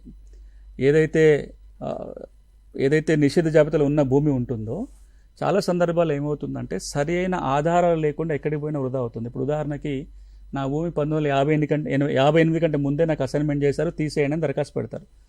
58 కంటే ముందు ఇచ్చినట్టుగా ఆధారం లేదు, అసైన్మెంట్ జరిగినట్టుగా ఆధారం లేదు, ఎవరికి దరఖాస్తు పెట్టుకున్నా ఏం జరగదు. రెండోది, మేము కోర్టు ఆప్షన్లో కొన్నాము అంటారు. కోర్టు ఆప్షన్లో కొన్నట్టుగా కాగితం ఉండాలి కదా. లేదా ఇప్పుడు ఈ భూమి నాది పట్టా భూమి, మొన్నటిదాకా పట్టానే కనపడుతుంది, ఈ రోజున దీన్ని సడన్గా అసైన్మెంట్ అని చేసి నిషేధ జాబితాలో పెట్టారనే సమస్యలు మనకు వినపడుతున్నాయి. అంటే నిన్న మొన్నటి వరకు అది పట్టా భూమి అని చెప్పడానికి మనం ఆధారాలు సంపాదించుకోవాలి. ఈ సరి అయిన ఆధారాలతోటి కనుక మనం దరఖాస్తు పెట్టుకుంటే పరిష్కారం అవుతుంది. ఒకవేళ పరిష్కారం కాకపోయినా రిజెక్ట్ అయితే ఈ ఆధారాలతోటి కోర్టుకు పోతేనో, సివిల్ కోర్టుకో, లేదా జిల్లా కలెక్టర్ నిర్ణయం మీద మనం హైకోర్టుకు పోయినప్పుడు ఫేవరబుల్గా ఆర్డర్ల అవకాశం వస్తుంది. ఈ రోజున చాలా మనం గమనించేది ఏంటంటే దరఖాస్తు పెట్టుకుంటున్నప్పుడు సరి అయిన ఆధారం లేకపోవటం వల్ల చాలా సందర్భాల్లో తిరస్కారం గురవుతున్నాయి. కాబట్టి ఒకటి, దరఖాస్తు పెట్టుకోవాలి, సరైన ఆధారాలు సేకరించి పెట్టాలి. అన్నిటికంటే ఇంపార్టెంట్ ఏంటంటే ఆ సమస్య ముదిరిపోయేదాకా కాకుండా ఇప్పుడే అందరు కనుక చూసుకున్నట్లయితే సమస్య తీవ్రంగా కానప్పుడే దరఖాస్తు పెట్టుకుంటే కొంత సమయం తీసుకొనైనా పరిష్కారం చేసుకోవడానికి అవకాశం ఉంటుంది. తెలంగాణలో ఎక్కువ శాతం మంది రైతాంగానికి తమ భూమి ఆ జాబితాలో ఉందో లేదో ఇప్పటికీ తెలియదు. ఇప్పటికైనా తెలుసుకుంటే పరిష్కారం కొంచెం సులభం అవుతుంది. దాంతోపాటుగా పలు సందర్భాల్లో మేము అలాంటి వాళ్ళని ప్రభుత్వానికి ఇస్తున్న సూచన ఏంటంటే ప్రతి వాళ్ళు ఇట్లా వచ్చి దరఖాస్తు పెట్టుకోలేరు. ప్రతి ఒక ఎకరం ఉన్న భూమి ఉన్న వ్యక్తి, పేద కుటుంబాల వ్యక్తులు కూడా ధరణిలోకి వెళ్ళి దరఖాస్తు పెట్టుకొని సాల్వ్ చేయడం సాధ్యం కాదు. కాబట్టి మరొకసారి ఈ ప్రోహిబిటెడ్ ప్రాపర్టీ లిస్టులు ఏవైతే ఉన్నాయో వీటిని గ్రామాలకు పంపి మీరు గ్రామాల్లో డిస్ప్లే చేయండి. ఇప్పుడు మన ధరణిలో చూసిన లిస్టుని తీసుకెళ్లి గ్రామాల్లో పెట్టి, ఇగో మీ ఊళ్ళో ఇన్ని నంబర్లలో ప్రోహిబిటెడ్ లిస్టులో ఉంది, మీకేమైనా అభ్యంతరాలు ఉన్నాయా, మీకైనా అభ్యంతరాలు అంటే ఏమైనా కాగితాలు ఉన్నాయా, అక్కడికక్కడ గ్రామంలో మళ్ళీ ఒకసారి పరిశీలన చేసి గ్రామ స్థాయిలోనే కనుక ఈ లిస్టుని మనం కొంచెం సవరణ చేయగలిగితే చాలా ఎక్కువ మందికి తిప్పలు పడకుండా తొందరగా సవరించే మార్గం కూడా ఏర్పడుతుంది. మన కాలర్ లైన్లో ఉన్నారు. నమస్తే అండి. నమస్కారం. మీ పేరు చెప్పండి. నేను సునీల్ మేడం, హైదరాబాద్. సునీల్ గారు, మీ ప్రశ్న అడగండి. సార్ నమస్కారం. నమస్తే, చెప్పండి. సార్ ఇది 1990s లో మా పెద్ద డాడీ, మా పెద్దనాన్న గారు ల్యాండ్ తీసుకున్నారు కుక్కడపల్లిలో. సార్ కానీ దాన్ని రిజిస్ట్రేషన్ చేసుకోలేదు, అది అగ్రిమెంట్ చేసి పెట్టుకున్నారు. అది ముస్లిం ప్రాపర్టీ, అది ఒక 600 acres. దాని తర్వాత అది కొంచెం 600 acres దాకా హౌసింగ్ బోర్డ్ కి అలొకేట్ చేసేసారు. అందులో ఇప్పుడు 4 acres అలాగే ఉంది. అది రిజిస్ట్రేషన్ కాలేదు కాబట్టి ఇప్పుడు మనం ఓనర్ దగ్గరికి వెళ్ళి అడిగితే అది మీదే నాకు తెలిసినా మీరు ఇది చేసుకోండి అని చెప్పారు వాళ్ళు. కానీ ఆ ధరణిలో చెక్ చేస్తే ఇప్పుడు అది శ్మశానం అని చూపిస్తుంది సార్. అది ఆ సర్వే నెంబర్ మీద అది ఎట్లా క్లియర్ చేయించుకోవాలి ఇప్పుడు? అంటే మీకు ఎవరైతే ఓనర్ పేరు మీద పాస్బుక్ ఉండేనా? ఒరిజినల్ ఓనర్ ఒరిజినల్ ఓనర్ దగ్గర పాస్బుక్ లేకుండే సార్, అవి ఉండే డాక్యుమెంట్ ఉండే పాత, అలాది యాన్సిస్టర్ ప్రాపర్టీ. అది ఇందులో రెండు వేరు సమస్యలు. ఒకటేమో కొనుగోలు పూర్తి కాలేదు, అగ్రిమెంటే జరిగింది, రిజిస్ట్రేషన్ జరిగితే కానీ పూర్తి కాదు, దాని వల్ల మ్యూటేషన్ చేయించుకోవాలి. రెండోది ఇప్పుడు ఆ భూమి నిషేధ ఆస్తుల జాబితాలో ఉంది కాబట్టి వేరు ప్రక్రియల కింద చేయాల్సి వస్తుంది. నిషేధ జాబితా సవరణ కోసం గవర్నమెంట్ దగ్గరికి వెళ్ళాలి, తర్వాత పట్టా మార్పు కోసం వెళ్ళాలి. ఇట్లా కాకుండా రెండు సమస్యల కోసం సివిల్ కోర్టులో కనుక టైటిల్ డిక్లరేషన్ సూట్ వేసుకుంటే రెండింటిని ఒకచోట పరిష్కారం చేయండి. ఈయన చేయాల్సిందల్లా సూట్ ఫర్ స్పెసిఫిక్ పర్ఫార్మెన్స్ అంటాం. అంటే ఈ డాక్యుమెంట్ ఎగ్జిక్యూట్ కాలేదు కాబట్టి కోర్టు ద్వారా రిజిస్ట్రేషన్ కోసం ప్రక్రియ చేయొచ్చు. ఎవరితో అయితే అగ్రిమెంట్ చేసుకున్నాడో ఆయన మీద కేసు వేస్తూ ఈ రిలీఫ్ అడగొచ్చు. దాంతోనే ఇది ప్రభుత్వ భూమి కాదు అనే రిలీఫ్ అడుగుతూ గవర్నమెంట్ కూడా పార్టీ చేసినట్లయితే రెండు సమస్యలకి కోర్టు పరిధిలోనే పరిష్కారం అన్నా చేయించుకోవచ్చు. లేదా ముందు ప్రొహిబిటెడ్ ప్రాపర్టీ సవరణ కోసం TM-15లో దరఖాస్తు పెట్టుకొని ఇది క్లియర్ అయిన తర్వాత వాళ్ళు రిజిస్ట్రేషన్ చేసుకుంటే ఈ భూమి ఈయన పేరుతో మారుతుంది. మన కాలర్ లైన్లో ఉన్నారు. నమస్తే అండి, మేడం మీ పేరు చెప్పండి. నా పేరు భరత్ మేడం. భరత్ గారు ఎక్కడి నుండి మాట్లాడుతున్నారు? వరంగల్ నుంచి మేడం. వరంగల్ నుండి. భరత్ గారు మీ క్వశ్చన్ అడగండి. సార్ మాకు మా తాతల నుంచి ఒక 2 ఎకరాల ప్రాపర్టీ వస్తుంది సార్. మేము ధర్నీ నామ్స్ ప్రకారం కోర్టు నుంచి లీగల్ హెడ్ సర్టిఫికేట్ కూడా తీసుకొచ్చుకున్నాం. మా తాత పేరు నుంచి మాకు ఒక 2 ఎకరాస్ ల్యాండ్ వస్తుంది మేడం. ఓకే. 1950 నుంచి ధరణి నామ్స్ ప్రకారం మీ కోర్టు నుంచి లీగల్ హెడ్ సర్టిఫికేట్ కూడా తీసుకొచ్చుకొని ధరణిలో అప్లై చేశాను. అరౌండ్ 1 year అవుతుంది సార్. నా సర్వే నెంబర్ కి ఒక డమ్మీ సర్వే నెంబర్ 2009లో క్రియేట్ చేశాను సార్ బై మిస్టేక్ లో. దీనివల్ల నాకు RSR వేరియేషన్ అని చెప్పి నా ఫైల్ ఆల్మోస్ట్ 1 year నుంచి ఆపుతున్నారు సార్. మన స్పెషల్ డ్రైవ్ పెట్టినప్పుడు తిరిగితే వాళ్ళు చెప్పి ఒక డమ్మీ నెంబర్ క్రియేట్ అయింది, మేము రిపోర్ట్ పంపించినాం. నా నెంబర్ లో ఆ డమ్మీ నెంబర్ లో ఇంతవరకు డిజిటల్స్ అయిన ఏం కాలేదు సార్. ధరణిలో మీ తాతగారి పేరు ఉందా? ఇంకా సార్ ధరణిలో మీ తాత పేరు ఉందా? మా తాత పేరే ఉంది సార్. 1950 నుంచి టిల్ టుడే మా తాత పేరే ఉంది. మీకున్న సమస్య ఏంటంటే ఆయన పెట్టుకున్నది మ్యూటేషన్ కోసం. వారసత్వంగా భూమి వచ్చినప్పుడు వారసులు ఎవరైతే ఉన్నారో దరఖాస్తు పెట్టుకుంటే వాళ్ళ నుంచి వీళ్ళకి పట్టా మార్పిడి సాధారణంగా తహసీల్దారే చేస్తాడు. జాయింట్ స్టేట్మెంట్ పార్టీషన్ అయితేనేమో జాయింట్ స్టేట్మెంట్, వారసులు అయితే కనుక లీగల్ ఎయిడ్స్ వాళ్ళే అని చెప్పి ప్రూవ్ చేసుకోగలిగితే లీగల్ ఎయిడ్ సర్టిఫికేట్ ఉంది కాబట్టి ఆటోమేటిక్గా తహసీల్దార్ చేయాలి. కానీ వీళ్ళ సమస్య ఏంటంటే అక్కడ రికార్డులో ఉన్న విస్తీర్ణానికి వాస్తవంగా ఉన్న విస్తీర్ణానికి వ్యత్యాసం లేదు. దీన్ని RSR మిస్ మ్యాచ్ లేదా సేత్వార్ మిస్ మ్యాచ్ అంటాం. ఇంకొంచెం అర్థమయ్యేటట్టుగా చెప్పాలి, ఇది ఈయనకు ఒక్కరికున్న సమస్య కాదు, కొన్ని లక్షల ఎకరాలలో ఈ సమస్య ఉంది. అదేంటంటే తెలంగాణ రాష్ట్రంలో చివరిసారిగా భూములు కొలిసింది 1940 ప్రాంతంలో కొలిశారు. అప్పుడు ఒక రికార్డు తయారైంది, ఏ ఊళ్ళో ఏ సర్వే నెంబర్లో ఎంత భూమి ఉందని ఒక రికార్డు. దాన్నే మనం సేత్వార్ అంటాం. సేత్వార్లో సర్వే నెంబర్ వైజ్గా ఇంత భూమి ఉందనే లెక్కలు ఉన్నాయి. ఆ సేత్వార్ ఆధారంగానే ప్రతి సంవత్సరం మనం పహాని రాసుకుంటూ వస్తున్నాం. ఈ సేత్వార్ బేస్ రికార్డు ఆధారంగానే ROR రికార్డు తయారు చేసుకున్నాం. ఈ ROR 1B రికార్డు ఆధారంగానే రైతులందరికీ పాస్ పుస్తకాలు ఇచ్చినాం. భూమి ఎంత ఉందో అంతే భూమి సేత్వార్లో కనపడాలి, అదే భూమి 1Bలో కనపడాలి, అదే అడంగల్లో ఉండాలి. ఎందుకంటే భూమి పెరగదు కదా, ఏదైనా పెరుగుతుంది కానీ భూమి పెరిగే అవకాశం లేదు. తగ్గితే తగ్గాలి, పెరగడానికి అవకాశం లేదు. కానీ గడిచిన 70 ఏళ్లలో తెలంగాణ రాష్ట్రంలో కొన్ని లక్షల ఎకరాల భూమి రికార్డులో పెరిగింది. వాస్తవంగా ఉన్న భూమి కంటే రికార్డులో పెరిగింది. ఒక సర్వే నెంబర్లో 5 ఎకరాల భూమి ఉంది, సేత్వార్ 5 ఎకరాలే చెప్తుంది. కాలక్రమేణా 5 ఎకరాలు 10 ఎకరాలుగా మారింది. అట్లా మారడానికి చాలా కారణాలు ఉన్నాయి. ఒక పట్టదా చనిపోతే ఆయన పేరు తీయకుండానే కొత్త వాళ్ళకి ఇచ్చారు, అమ్మిన తర్వాత అమ్మిన ఆయనకి వెళ్ళి డిలీట్ చేయకుండానే కొన్న ఆయనకి భూమి ఎక్కిచ్చారు. ఇట్లా ఏదైనా కారణం కావచ్చు, భూమి పెరిగింది. ఇట్లా పెరిగిన భూమిని ఈ భూ రికార్డుల ప్రక్షాళన సందర్భంగా సవరించే ప్రయత్నం జరిగింది. 2017లో LRUP ప్రోగ్రాం కింద భూ రికార్డుల ప్రక్షాళన కార్యక్రమం ద్వారా చాలా సవరణ జరుగుతూ ఒక సవరణ ఏంటంటే ఎక్కడెక్కడైతే ఈ మిస్ మ్యాచ్లు ఉన్నాయో తగ్గించే ప్రయత్నం చేశారు. తగ్గించే ప్రయత్నం చేసినప్పుడు ఏం జరగాలి, వాస్తవంగా ఎంత భూమి ఉంది, ఎవరి చేతిలో ఆ భూమి ఉంది, వాస్తవ హక్కుదారులు ఎవరో పరిశీలించి వాస్తవంగా హక్కు ఉన్న వాళ్ళని రికార్డులో ఉంచాలి, హక్కు లేని వాళ్ళే తొలగించాలి. కానీ చాలాసార్లు ఏమైంది, హక్కు లేని వాళ్ళేమో ధరణిలో వచ్చేసారు, నిజంగా హక్కుండి భూమి ఉన్న వాళ్ళ పేరు రికార్డులకు ఎక్కలేదు. సో అప్పుడు ఏమవుతుంది, ఈ వీళ్ళు కనుక ఇప్పుడు ఎవరైతే నిజంగా భూమి ఉండి హక్కుదారుడు ఉండి ధరణిలో రాకుండా ఉన్న వ్యక్తులు ఉన్నారో వాళ్ళు పోయి ఇప్పుడు దరఖాస్తు పెట్టుకుంటే ఆ నెంబర్ ఎప్పటికీ ఫుల్ అయిపోయింది. ధరణిలో 5 ఎకరాలే ఉండాలి, 5 ఎకరాలకి పట్టాలు వచ్చేసాయి.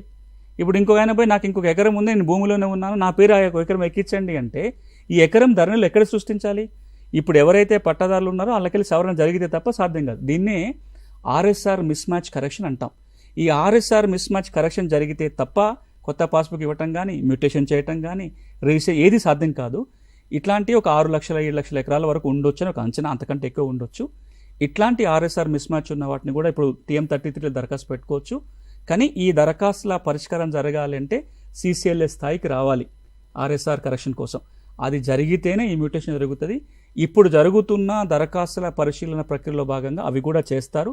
వీళ్ళ దరఖాస్తు కనుక ధరణిలో పెండింగ్లో ఉంటే తహసీల్దార్ ఒక రిపోర్ట్ ఇవ్వాల్సి ఉంటుంది. ఆ సర్వే నెంబర్లో వాస్తవంగా ఎవరున్నారు, వీళ్ళకి హక్కు ఉందా లేదని రిపోర్ట్ ఇస్తే ఆర్ఎస్ఆర్ని ఒకవేళ కొన్నిసార్లు ఏమవుతుందంటే నిజంగానే ఆర్ఎస్ఆర్లని తప్పు ఉండొచ్చు, అంటే సేత్వాలో తప్పు ఉండొచ్చు, సవరించవచ్చు. సో ఈ సమస్య ఇప్పుడు పరిష్కారం అవుతుంది. ఆ పరిష్కారం కూడా CCLA స్థాయికి రావాల్సి ఉంటుంది. ఇది వీళ్ళకి ఒక్కరి సమస్య కాదు, దాదాపుగా ఒక 10 లక్షల ఎకరాలలో ఇట్లాంటి సమస్య ఉంది. మన కాలర్ లైన్లో ఉన్నారు. నమస్తే అండి, నమస్తే మేడం. మీ పేరు చెప్పండి. రవికుమార్ మేడం. రవికుమార్ గారు ఎక్కడి నుండి మాట్లాడుతున్నారు? ఖమ్మం నుంచి. ఖమ్మం నుండి. మీ క్వశ్చన్ అడగండి రవికుమార్ గారు. మేడం మాకు 5 ఎకరాల భూమి ఉంది. 5 ఎకరాల భూమిలో అందరికి తలాయించబోతుందా నుంచి 2 ఎకరాలు ఇస్తారు. రవికుమార్ గారు చెప్పండి. అది రిజిస్ట్రేషన్ కావట్లేదు. దరఖాస్తు పెడితే రిజిస్ట్రేషన్ కావట్లే. అది ఇప్పటో పాప వాళ్ళ సంతకాలు కావాలి, వాళ్ళ పేరు మీద ఇచ్చిందని చెప్తున్నారు మేడం. రిజిస్ట్రేషన్ దగ్గరికి పోతే MRO ఆఫీస్. ఆయన చెప్పిన కారణం మీదేంది? మీ భూమి ప్రొహిబిటెడ్ లిస్ట్లో ఉందా? ఇంకేదైనా కారణమా రిజిస్ట్రేషన్ కాకపోవడానికి? రిజిస్ట్రేషన్ ఉంది, తాత పేరు మీదే ఉంది. తాత మా పేరు మీద ఎక్కిట్లేదు సార్. అది ఇంకా ఓల్డ్ లో పెట్టినాం, మేము పెండింగ్ లో పెట్టారని చెప్తున్నాం. మీ సర్వే నెంబర్ ఏమైనా ప్రొహిబిటెడ్ లిస్ట్ లో ఉందా? లేదు లేదు మేడం, లేదు సార్, లేదు. పట్టా మార్పిడి జరగలేదు. మీ తాత పేరు నుంచి మీ పేరుతో పట్టా మార్పిడి జరగల? మార్పిడి జరగలేదు. ఓన్లీ తాతలు కట్టుకున్నాం సార్. అప్పుడు రాసి కట్టుకుంటున్నా, తాతలు కట్టుకుని ఉంచున్నాం సార్. ధరణిలో ఇప్పుడు ఎవరి పేరు కనపడుతుంది? మీ సర్వే నెంబర్ అసలు ఎవరి పేరు మీద కనపడలేదు సార్. ఏదో లిస్ట్ పెండింగ్ లిస్ట్ అని కట్టలేదని చెప్పారు. అర్థమైంది మీ సమస్య. ఎవరి పేరు మీద లేదా? ఆయన చెప్తున్నది ఏంటంటే అలా తాత భూమి తన పేరు మీద మారాలి. ఇప్పుడు నా భూమి అమ్మాలి అంటే అమ్మే వ్యక్తి పేరు ధరణిలో ఉంటేనే రిజిస్ట్రేషన్ అవుతుంది. వాళ్ళ తాత పేరు మీద ఉన్న భూమి ఈయన పేరుతో మారిన తర్వాతనే ఈయన రిజిస్ట్రేషన్ చేయడానికి అవకాశం ఉంటుంది. కానీ వాళ్ళ తాత పేరే ధరణిలో లేదు. ఇంతకు మునుపు ఆయన పట్టదారు అంటున్నాడు. ఇవన్నీ అంటే నోషనల్ ఖాతాకి పోయి ఉంటాయి, అంటే ఇంతకు మునుపు రికార్డులో ఉండుండొచ్చు. అట్లాంటివన్నిటిని కూడా అంటే పట్టా భూమి నోషనల్ ఖాతాలో చేరింది కాబట్టి ధరణిలో ఒక మాడ్యూల్లో దరఖాస్తు పెట్టుకోవడానికి ఉంటుంది. TM33లోనే నోషనల్ ఖాతాలో ఉన్న భూమి ముందు పట్టా భూమిగా మారాలి. మారి వాళ్ళ తాత పేరు పట్టాదారుగా నమోదైనాక వీళ్ళు మ్యూటేషన్కి పెట్టుకోవడానికి ఉంటుంది. సో ఇప్పుడు వాళ్ళు చేయాల్సిన పనల్లా నోషనల్ ఖాతా నుంచి పట్టా భూమిగా మార్చుకోవడానికి ధరణిలో దరఖాస్తు పెట్టుకొని ఆ సమస్య తీరిన తర్వాత మ్యూటేషన్ పెట్టుకోవాలి. మ్యూటేషన్ జరిగిన తర్వాత రిజిస్ట్రేషన్ చేసుకోవడానికి ఉంటుంది. ఇది నిషేధ జాబితాలో ఉన్న సమస్య కాదు, ఎందుకంటే లేదనే చెప్తున్నారు కాబట్టి ప్రొహిబిటెడ్ లిస్టులో. అదే అయితే ఇప్పుడు మీరు ఇందాక చెప్పినట్టు ఈ నిషేధిత జాబితాకు సంబంధించి ఇంకా అంటే తొలగించుకునే మార్గాలు చెప్తూ ఉన్నారు ఇందాక. నేను ఇంతకుముందు అన్నది ఏంటంటే, ఒకటి మార్గాలు మాట్లాడుకున్నాం, కానీ ఆ మార్గాల ద్వారా మీరు విజయవంతంగా ఆ భూమిని తొలగించుకోగలగాలి అంటే కనుక సరి అయిన ఆధారాలను ముందు సేకరించుకొనే వెళ్ళాలి. సరైన ఆధారాలు లేక తిరస్కారం జరిగేవి చాలా ఉన్నాయి. ఆ మాట చెప్పాను. దాంతోపాటు నేను ఏమన్నానంటే, ఈ నిషేధిత జాబితాలో ఉన్న భూములు అందరూ వ్యక్తిగతంగా దరఖాస్తులు పెట్టుకోవటం కాకుండా ప్రభుత్వం కనుక కొంత చొరవ తీసుకుంటే ఈ నిషేధిత జాబితాలోనే గ్రామాలకు పంపి గ్రామ స్థాయిలోనే ఏది ఉంచాలి ఏది ఉంచకూడదు అనే దాని మీద కనుక ఒక ఆలోచన చేసి గ్రామ స్థాయిలో నిర్ణయం తీసుకున్నట్లయితే ఎక్కువ మంది సమస్యల పరిష్కారం జరుగుతాయి. రాబోయే రోజుల్లో తెలంగాణ రాష్ట్ర ప్రభుత్వం రెవెన్యూ సదస్సులు నిర్వహించే మరొక మార్గం ద్వారా నిషేధిత ఆస్తుల జాబితా సవరణ గ్రామ స్థాయిలో చేయగలిగితే ఎక్కువ మందికి మేలు జరుగుతుంది. ఇదే కాకుండా చాలా సందర్భాలలో గౌరవ హైకోర్టు కొన్ని డైరెక్షన్స్ ఇచ్చింది. అందులో ఈ చెప్పిన మాట ఇంకోటి ఏంటంటే, రాష్ట్ర స్థాయిలో కూడా మీరు ఒక కమిటీ పెట్టండి. మన కాలర్ లైన్లో ఉన్నారు. నమస్తే అండి సార్. నమస్తే సార్, సునీల్ కుమార్ సార్. నమస్తే, చెప్పండి సార్. మాకు పెద్దేరు మండలం సార్. మాది మా అమ్మ చేయను ఆన్లైన్ చేయలేదు సార్ ధరణిలో. ఇంతకుముందు పాత పాస్బుక్ ఉందా? ఉంది సార్. ఇప్పుడు ధరణిలో ఏం పేరు వస్తుంది మరి ఆ నెంబరు? వాళ్ళు గుల్ల చంద్రయ్య పేరు వస్తుంది సార్. అది మీది పట్టా భూమా గవర్నమెంట్ ఇచ్చిన భూమా? పట్టా భూమి సార్ మాది.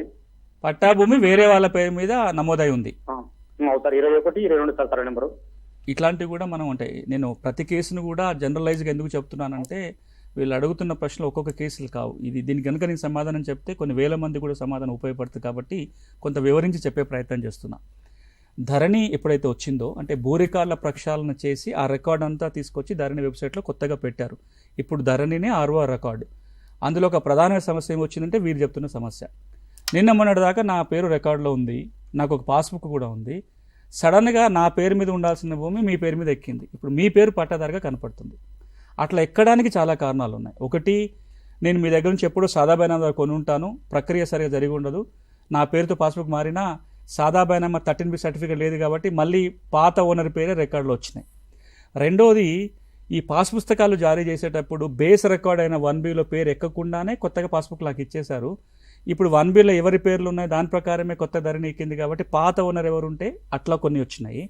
కొన్ని టెక్నికల్ ఇబ్బందులు, టెక్నికల్ పొరపాట్లు నా పేరుతోటే ఉండాలి, సాఫ్ట్వేర్ పొరపాటు వల్లనో, క్లరికల్ ఇబ్బందులు, లేదా ఆయన రాసే కంప్యూటర్ ఆపరేటర్ ఇబ్బందుల వల్లనో నా పేరు ఉండాల్సిన చోట మీ పేరు పట్టదారిగా వచ్చేసింది. మరి మార్చుకోవడానికి ఎట్లా అంటే మొదట్లో చాలా తిప్పలు ఉండేది. కొన్నిసార్లు సలహాలు ఏం చెప్పేవాళ్ళంటే ఇప్పుడు ఎవరి పేరు మీద వచ్చిందో ఆయన ఒప్పుకుంటే కనుక వాళ్ళ నుంచి మీరు కొనుక్కోండి అని. అది సరైన పద్ధతి. నా భూమిని మళ్ళీ నేను కొనుక్కోవటం ఏంటి? ధరలో అవకాశం ఉండాలి. దానికి 2 పరిష్కార మార్గాలు ఉన్నాయి ఇప్పుడు. ఒకటి, చేంజ్ ఆఫ్ నేమ్ కింద దరఖాస్తు పెట్టుకోవచ్చు, అంటే పట్టాదారు పేరే మార్చాలని. అది భూముల విలువలను బట్టి కలెక్టరో CCL స్థాయికి వచ్చి నిజంగానే తప్పుడు పట్టాదారు పేరు నమోదైందని నిర్ధారణకు వస్తే చేంజ్ చేయడానికి అవకాశం ఉంటుంది. ఇక రెండో మార్గం ఏంటంటే ఇప్పుడు నేను కోర్టుకు వెళ్ళి కేసు వేసుకోవాలి, దాన్ని టైటిల్ డిక్లరేషన్ సూట్ అంటాం. కోర్టుకు వెళ్ళి ఈ భూమి నాది, నేనే యజమానిని, రికార్డులో తప్పు జరిగింది, దాన్ని సవరించండి, నన్నే పట్టాదారుగా డిక్లేర్ చేయని కోర్టులో కనుక కేసు వేస్తే కోర్టు నాకు అనుకూలంగా తీర్పిస్తే ఆ తీర్పు కాపీని తీసుకొచ్చి మళ్ళీ ధరలో దరఖాస్తు పెట్టాలి. ఇంప్లిమెంటేషన్ కోర్టు ఆర్డర్లు కనుక దరఖాస్తు పెడితే జరుగుతుంది. ప్రభుత్వం కూడా ఈ సమస్యల మీద తీవ్రమైన ఆలోచన చేస్తుంది. ఈ రోజున ధరణిలో ఒక 45 రకాల సమస్యలు ఉన్నాయి.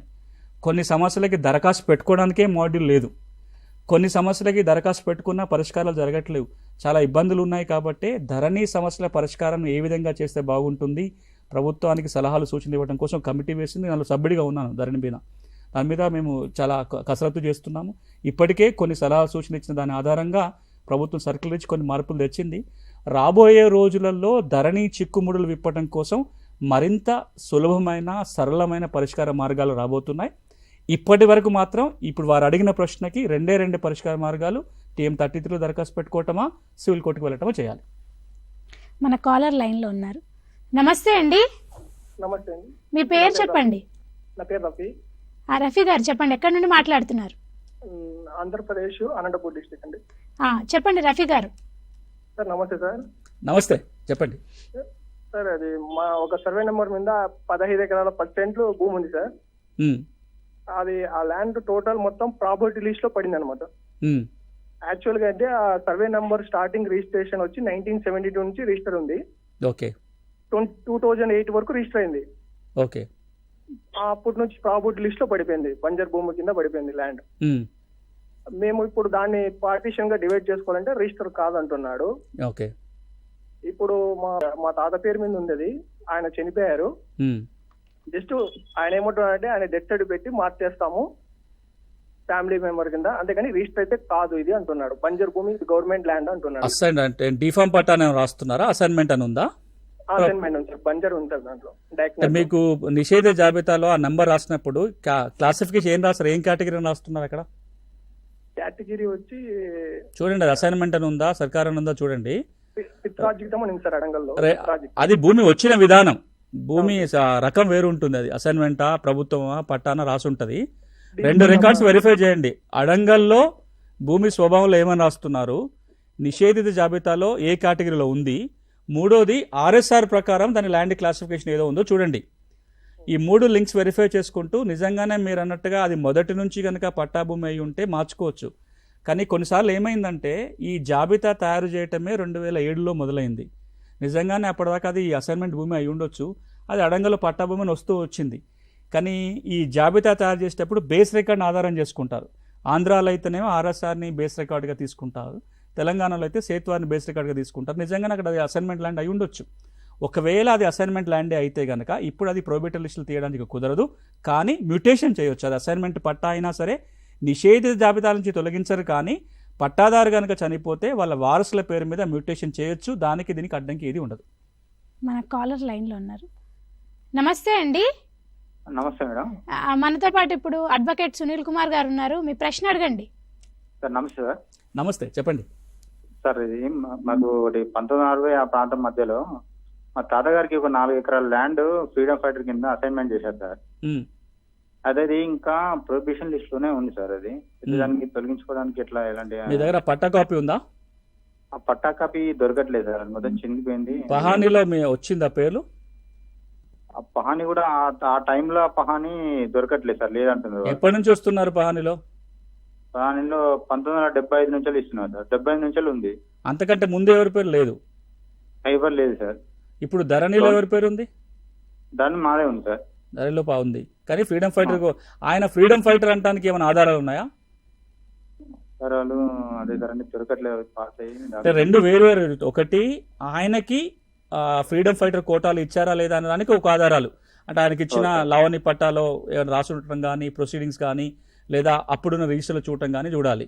లేదా మీరు పాత పట్టా అంటున్నారు కాబట్టి పహానీలో కూడా కొన్ని ఎంట్రీస్ రాస్తారు, ఇది ఫ్రీడమ్ ఫైటర్ కోటాలు ఇచ్చారని, చేసాలలో కానీ, కాసరాలో కానీ, ఓల్డ్ పహానీలో కానీ. ఒకటి ఇవి ఏవీ లేనప్పుడు కనీసం ఆ వ్యక్తి ఫ్రీడమ్ ఫైటర్ అని చెప్పడానికని ఏదైనా ఆధారం, ఏమైనా పెన్షన్ తీసుకోవటమో ఇంకేదైనా ఆధారం, ఇంట్లో ఏ ఆధారం లేకపోతే దాన్ని భూమి లేని పేద కుటుంబం కేటగిరీలు ఇచ్చినట్టుగానే భావిస్తారు తప్ప ఫ్రీడమ్ ఫైటర్ కేటగిరీలో ఇచ్చినట్టుగా ఏం ఆధారం భావించడానికి ఉండదు. నేను చెప్పిన వాటిల్లో ఏదో ఒకటి ఉండాలి. అంటే పహానీ ఎంట్రీ కానీ, ఆయనకి ఇచ్చిన పట్టా కాపీ కానీ, చేసాలలో కానీ, కాసరా పహానీలో కానీ, లేదా వాళ్ళకి ఇచ్చిన ఇప్పుడున్న ధరణి రికార్డులో కానీ ఎక్కడన్నా ఒక ఆధారం దొరికితే మాత్రమే తీయొచ్చు. ఇది ఏది దొరకని సందర్భంలో నిషేధిత జాబితాలో నుంచి తొలగించడానికి ఇబ్బంది ఉంటుంది. మన కాలర్ లైన్లో ఉన్నారు. నమస్తే అండి. హలో, స్వప్న గారు. స్వప్న గారు, మనతో పాటు సునీల్ కుమార్ గారు ఉన్నారు. మీ సమస్య ఏంటో చెప్పండి. హలో నమస్తే అండి, మేము తెలంగాణ నుండి మాట్లాడుతున్నాం, పెద్దపల్లి జిల్లా. చెప్పండి. అంటే మా నానమ్మ వాళ్ళు 15 గుంటాస్ ఇచ్చిరండి. ఆ 15 గుంటాస్ లో 13 గుంటాస్ పీసీలో పడింది, ఇంకా 2 గుంటాస్ ఇతరులు అని పడిందండి. 13 గుంటాస్ ఏమని పడింది? వినపడలేదు సరిగా. 13 గుంటాస్ పీసీ అని పడిందండి. సీసీ అని పడిందంట. సీసీ 13 గుంటాస్ సీసీ. పాస్బుక్ ఉండేనా? పాత పాస్బుక్? పాత పాస్బుక్ మా నానమ్మ వాళ్ళది ఉండేదండి. ఇప్పుడు ధరణిలో ఎవరి పేరు రావట్లేదా? ధరణి పేరు శ్రీశ్రీ అని వస్తుందండి. శ్రీశ్రీ శ్రీశ్రీ అంటే నోషనల్ ఖాతా. మీరు ఒకవేళ మీకు అది ఇంతకు మునుపు కనుక ఏవైతే ఆధారాలు ఉన్నాయో, పాత పాని నకలు కావచ్చు, పాస్బుక్ కావచ్చు, మీకున్న ఆధారాలతోటి నోషనల్ ఖాతా నుంచి పట్టా భూమిగా మార్చడం కోసం దరఖాస్తు పెట్టుకుంటే ఇప్పుడున్న డ్రైవ్లో దీన్ని పరిష్కారం చేయడానికి ఉంటుంది. నిజంగా వాళ్ళకు పట్టా ఉన్నమాట వాస్తవం అయితే తహసీల్దార్ రిపోర్ట్ ఆధారంగా ముందు నోషనల్ ఖాతా నుంచి పట్టా భూమిగా మార్చి ఒరిజినల్ పట్టదారు ఎవరు ఉంటారో వాళ్ళ పేరు రికార్డులోకి వస్తుంది. తర్వాత వీళ్ళ పేరుతో మ్యూటేషన్ చేయించుకోవచ్చు. శ్రీశ్రీ అని ఉంటుంది. శ్రీశ్రీ అంటే గవర్నమెంట్కి చెందిన భూమి, ఎవరికి చెందని భూములన్నిటిని కూడా శ్రీశ్రీ అని రాస్తారు. ఆ శ్రీశ్రీ అంటే నోషనల్ ఖాతా కింద పోయిన భూమి. సో దానికి వాళ్ళు నోషనల్ ఖాతా టు పట్టా కన్వర్షన్ అప్లికేషన్ పెట్టుకోవాలి. ఇప్పుడు మనకు కాలర్ లైన్లో ఉన్నారు. రమేష్ గారు, చెప్పండి మీ సమస్య ఏంటో చెప్పండి. నమస్తే మేడం, మీ ఛానల్ పెట్టినందుకు నేను మహారాష్ట్ర నుంచి మాట్లాడుతున్నా. సునీల్ గారికి చాలా ధన్యవాదాలు అండి. నేను చాలా రోజుల నుంచి చూస్తున్నా, ఆయన ఫ్యాన్స్ అండి. చెప్పండి రమేష్ గారు. సునీల్ గారు నమస్తే. చెప్పండి. నేను మహారాష్ట్ర నుంచి మాట్లాడుతున్నా. కొన్ని మీరు అసలు మంచిగా చెప్తుండ్రు, నాకు చాలా సంతోషం ఉంది. కృతజ్ఞతలు మీకు. Thank you. చెప్పండి సమస్య ఏంటో చెప్పండి. సార్ ధన్యవాదాలు సార్. అయితే మేము మహారాష్ట్ర చేస్తున్నా. అయితే సార్ మాది వారసత్వంగా మా తాత భూమి ఉంది సార్, తెలంగాణలో కరీంనగర్ లో.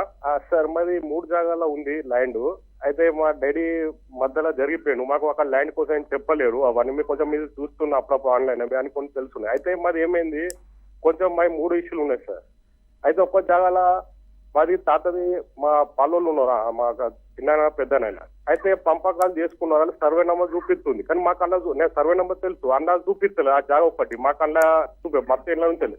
ఇంకొకటి ఏమో మా డాడీ చెప్పక మా చిన్ననాయనకు అమ్మిండు, ఆ సర్వే నెంబర్ తెలుసు, అదొకటి. ఇంకొకటి మాది ఇదే ప్రాబ్లం ఉంది, ఆ టర్నీది ఉంది ఇష్యూ. మేము మహారాష్ట్ర ఉన్నట్లా మేము కేవైసీ అవి ఇవ్వలేము, సర్వే నెంబర్ చూపిస్తుంది.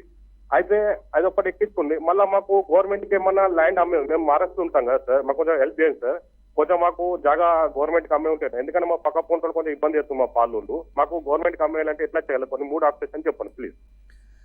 ఒకటి, గవర్నమెంట్కి అమ్మాలంటే గవర్నమెంట్ కొనుక్కోవాలని రూల్ ఏం లేదు, అది కేవలం గిరిజన ప్రాంతాల్లో ఉంటుంది. ట్రైబల్స్ కనుక భూమి అమ్ముకోవాలనుకుంటే ఎవరు కొనుక్కోకపోతే గవర్నమెంట్ కంపల్సరీ కొనాలి. మిగతా చోట్ల ప్రభుత్వం తప్పకుండా కొనాలని ఏం లేదు. ప్రభుత్వానికి అవసరం ఉంటే తప్పనిసరిగా ఇవ్వాల్సి వస్తుంది, భూసేకరణల కింద ప్రభుత్వం తీసుకుంటుంది. కానీ నా భూమి ఉంది, మీ గవర్నమెంట్ కొనాలి తప్పనిసరి చెప్పడానికి ఉండదు, ప్రైవేట్ వ్యక్తులకు అమ్ముకోవాల్సిందే. ఇక రెండోది ఏంటంటే వాళ్ళు చెప్పిన సందర్భంలో అంటే సర్వే నెంబర్ ఒకటి ఉంది, ఆ భూమికి మ్యాచ్ కాదు. తెలంగాణలో సర్వసాధారణంగా ఆస్తులు పంచుకుంటున్నప్పుడు తండ్రి పేరు మీద 4 సర్వే నెంబర్ల భూమి ఉంటే ఆ రికార్డులు పంచేటప్పుడు 4 సర్వే నెంబర్లు అందరూ సమానంగా పంచుకుంటారు. భూమి మీద పంపకాలు జరుగుతున్నప్పుడు ఇటు నీది ఇటు నాదని పంచుకుంటారు. అంటే ఈ రికార్డుకి ఆ భూమికి మ్యాచ్ కాదు. భూమి మీద వాస్తవంగా ఒకే 4 చోట్ల 4 వేరు చోట్ల భూమి ఉంటుంది. తీసుకుంటప్పుడు మాత్రం ఒకరొక చోట తీసుకుంటారు.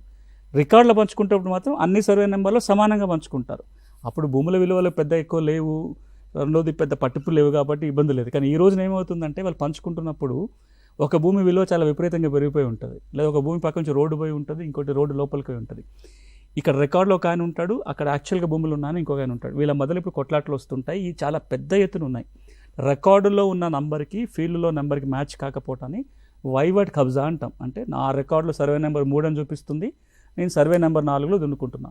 ఈ సర్వే నెంబర్ 4 మీ పేరుతో ఉంటుంది, మీరు ఇంకొకడు సర్వే నెంబర్లో ఉంటుంది. ఈ లింక్ కొన్ని చోట ఎట్లుంటుంది అంటే ఊరు మొత్తం ఒక చైన్ రియాక్షన్ లాగా ఉంటుంది.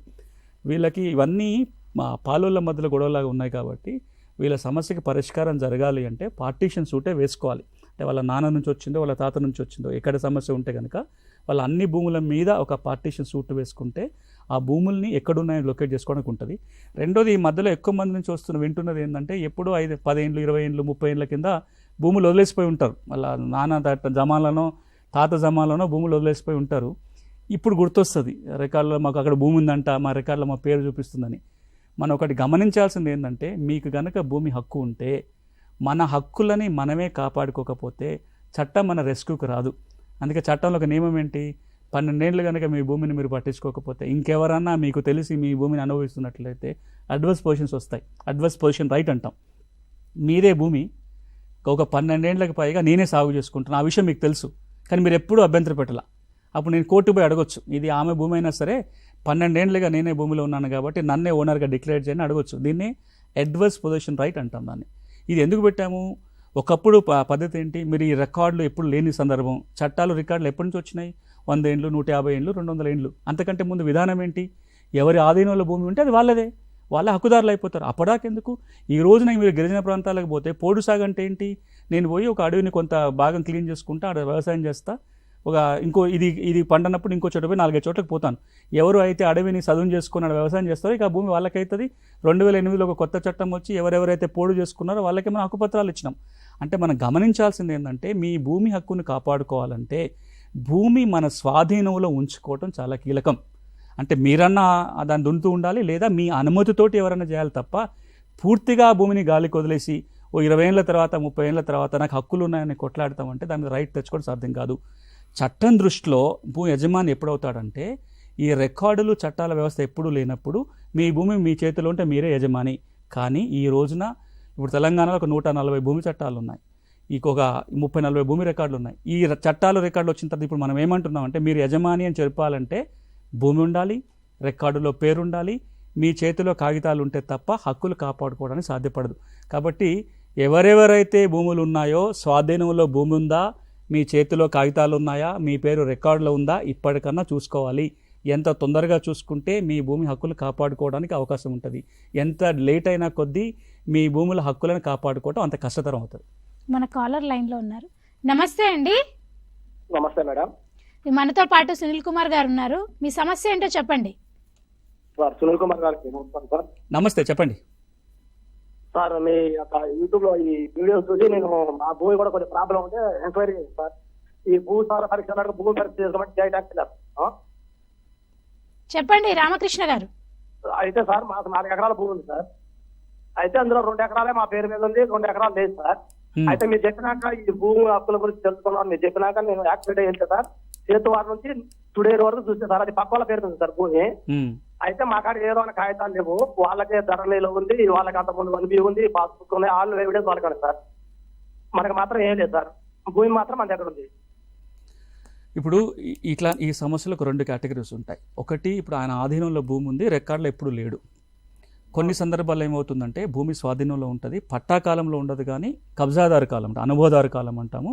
నిన్న మొన్నటి దాకా పహానీలో అనుభవదారు కాలం ఉండేది, ఆ కాలంలో పేరు ఉండేది. ఈ 2 సందర్భాలలో హక్కులని మనం కొత్తగా తెచ్చుకోవాలి. మనం గనక మనకుంటున్న మన అనుభవంలో ఉన్న భూమికి మన హక్కుదారుడు కావాలి అంటే ముందు మనం అది అనుభవంలో ఉన్నట్టుగా నిరూపించుకోగలగాలి. కనీసం సాగుదారి కాలంలో పేరన్నా వస్తే దాన్ని ఒక ఆధారంగా చూపించవచ్చు. నేను హక్కుదారిని, గడిచిన 20 ఏళ్ళుగా 30 ఏళ్ళుగా 40 ఏళ్ళుగా నా భూమి నా ఆధీనంలో ఉంది, దీనికి పట్టా రాలేదు, ఇప్పుడన్నా పట్టా కావాలని కోర్టుకు పోయి అన్నా మనం ఆర్డర్ తెచ్చుకొని తీసుకోవచ్చు. కానీ చాలామందికి ఆ ఆధారం కూడా లేదు. ఇప్పుడు వీరికి లేదు ఆధారం. కనీసం పహానీలో సాగుదారి కాలంలో కూడా పేరు లేదు, ఇంకెవరో పేరు పట్టా కాలంలో వస్తుంది, ఆయన పేరే సాగుదారి కాలంలో వస్తుంది. ఇప్పుడు ఏం చేయాలి? ఈయన ఆ భూమి ఈయన ఆధీనంలో ఉందని నిరూపించుకుంటే తప్ప ఇంకేం చేయడానికి లేదు. సో వీళ్ళు ఒక పని ఏం చేయొచ్చు అంటే ఎంజాయ్మెంట్ సర్వే అంటారు. రెవెన్యూ యంత్రాంగానికి దరఖాస్తు పెట్టుకొని ఆ భూమిని ఎంజాయ్మెంట్ సర్వే చేయమని అడగొచ్చు. అంటే రెవెన్యూ యంత్రాంగం ఫీల్డ్ మీదకి వచ్చి ఆ సర్వే నెంబర్ చూసి ఫలానా వ్యక్తి ఇంతకాలం సాగులో ఉన్నట్టుగా వాళ్ళు రాసి చుట్టుపక్కల రైతుల స్టేట్మెంట్ కనుక తీసుకోగలిగితే ఆ రిపోర్టు వీళ్ళకు ఒక ఆధారంగా ఉపయోగపడుతుంది. ఇది ఒక మార్గం. ఇక రెండో మార్గం ఏంటంటే ఇది కూడా సాధ్యం కాకపోతే కోర్టులో కేసు వేయాలి, 4-5 విట్నెస్లు చుట్టుపక్కల రైతులన్నా వచ్చి ఎవిడెన్స్ చెప్పి కోర్టు కమిషన్ అపాయింట్ చేసి వెరిఫై చేసుకుంటే అప్పుడు తెచ్చుకోవచ్చు. దీనికంటే ముఖ్యంగా ఇప్పుడు కూడా ప్రభుత్వం మళ్ళీ ఆలోచన చేస్తుంది ఏంటంటే ఇట్లాంటి వాళ్ళ కోసము ఎవరైతే పట్టాకాలంకి ఎక్కకుండా భూమి అనుభవంలో ఉన్నారో వాళ్ళ పేరు రాయటానికి నిన్న మొన్నటి వరకు రికార్డులో అవకాశం ఉండే, ఆ అవకాశాన్ని ఇంతకుముందు ప్రభుత్వం తొలగించేసింది. ఇప్పుడు ఈ ప్రభుత్వం ఏం చెప్తుందంటే పట్టా లేకుండా అనుభవంలో ఉన్న వ్యక్తులు ఎవరైతే ఉంటారో అనుభవదారు కాలాన్ని మళ్ళీ పునరుద్ధరించడం కోసం చర్య తీసుకుంటా అని చెప్తున్నారు.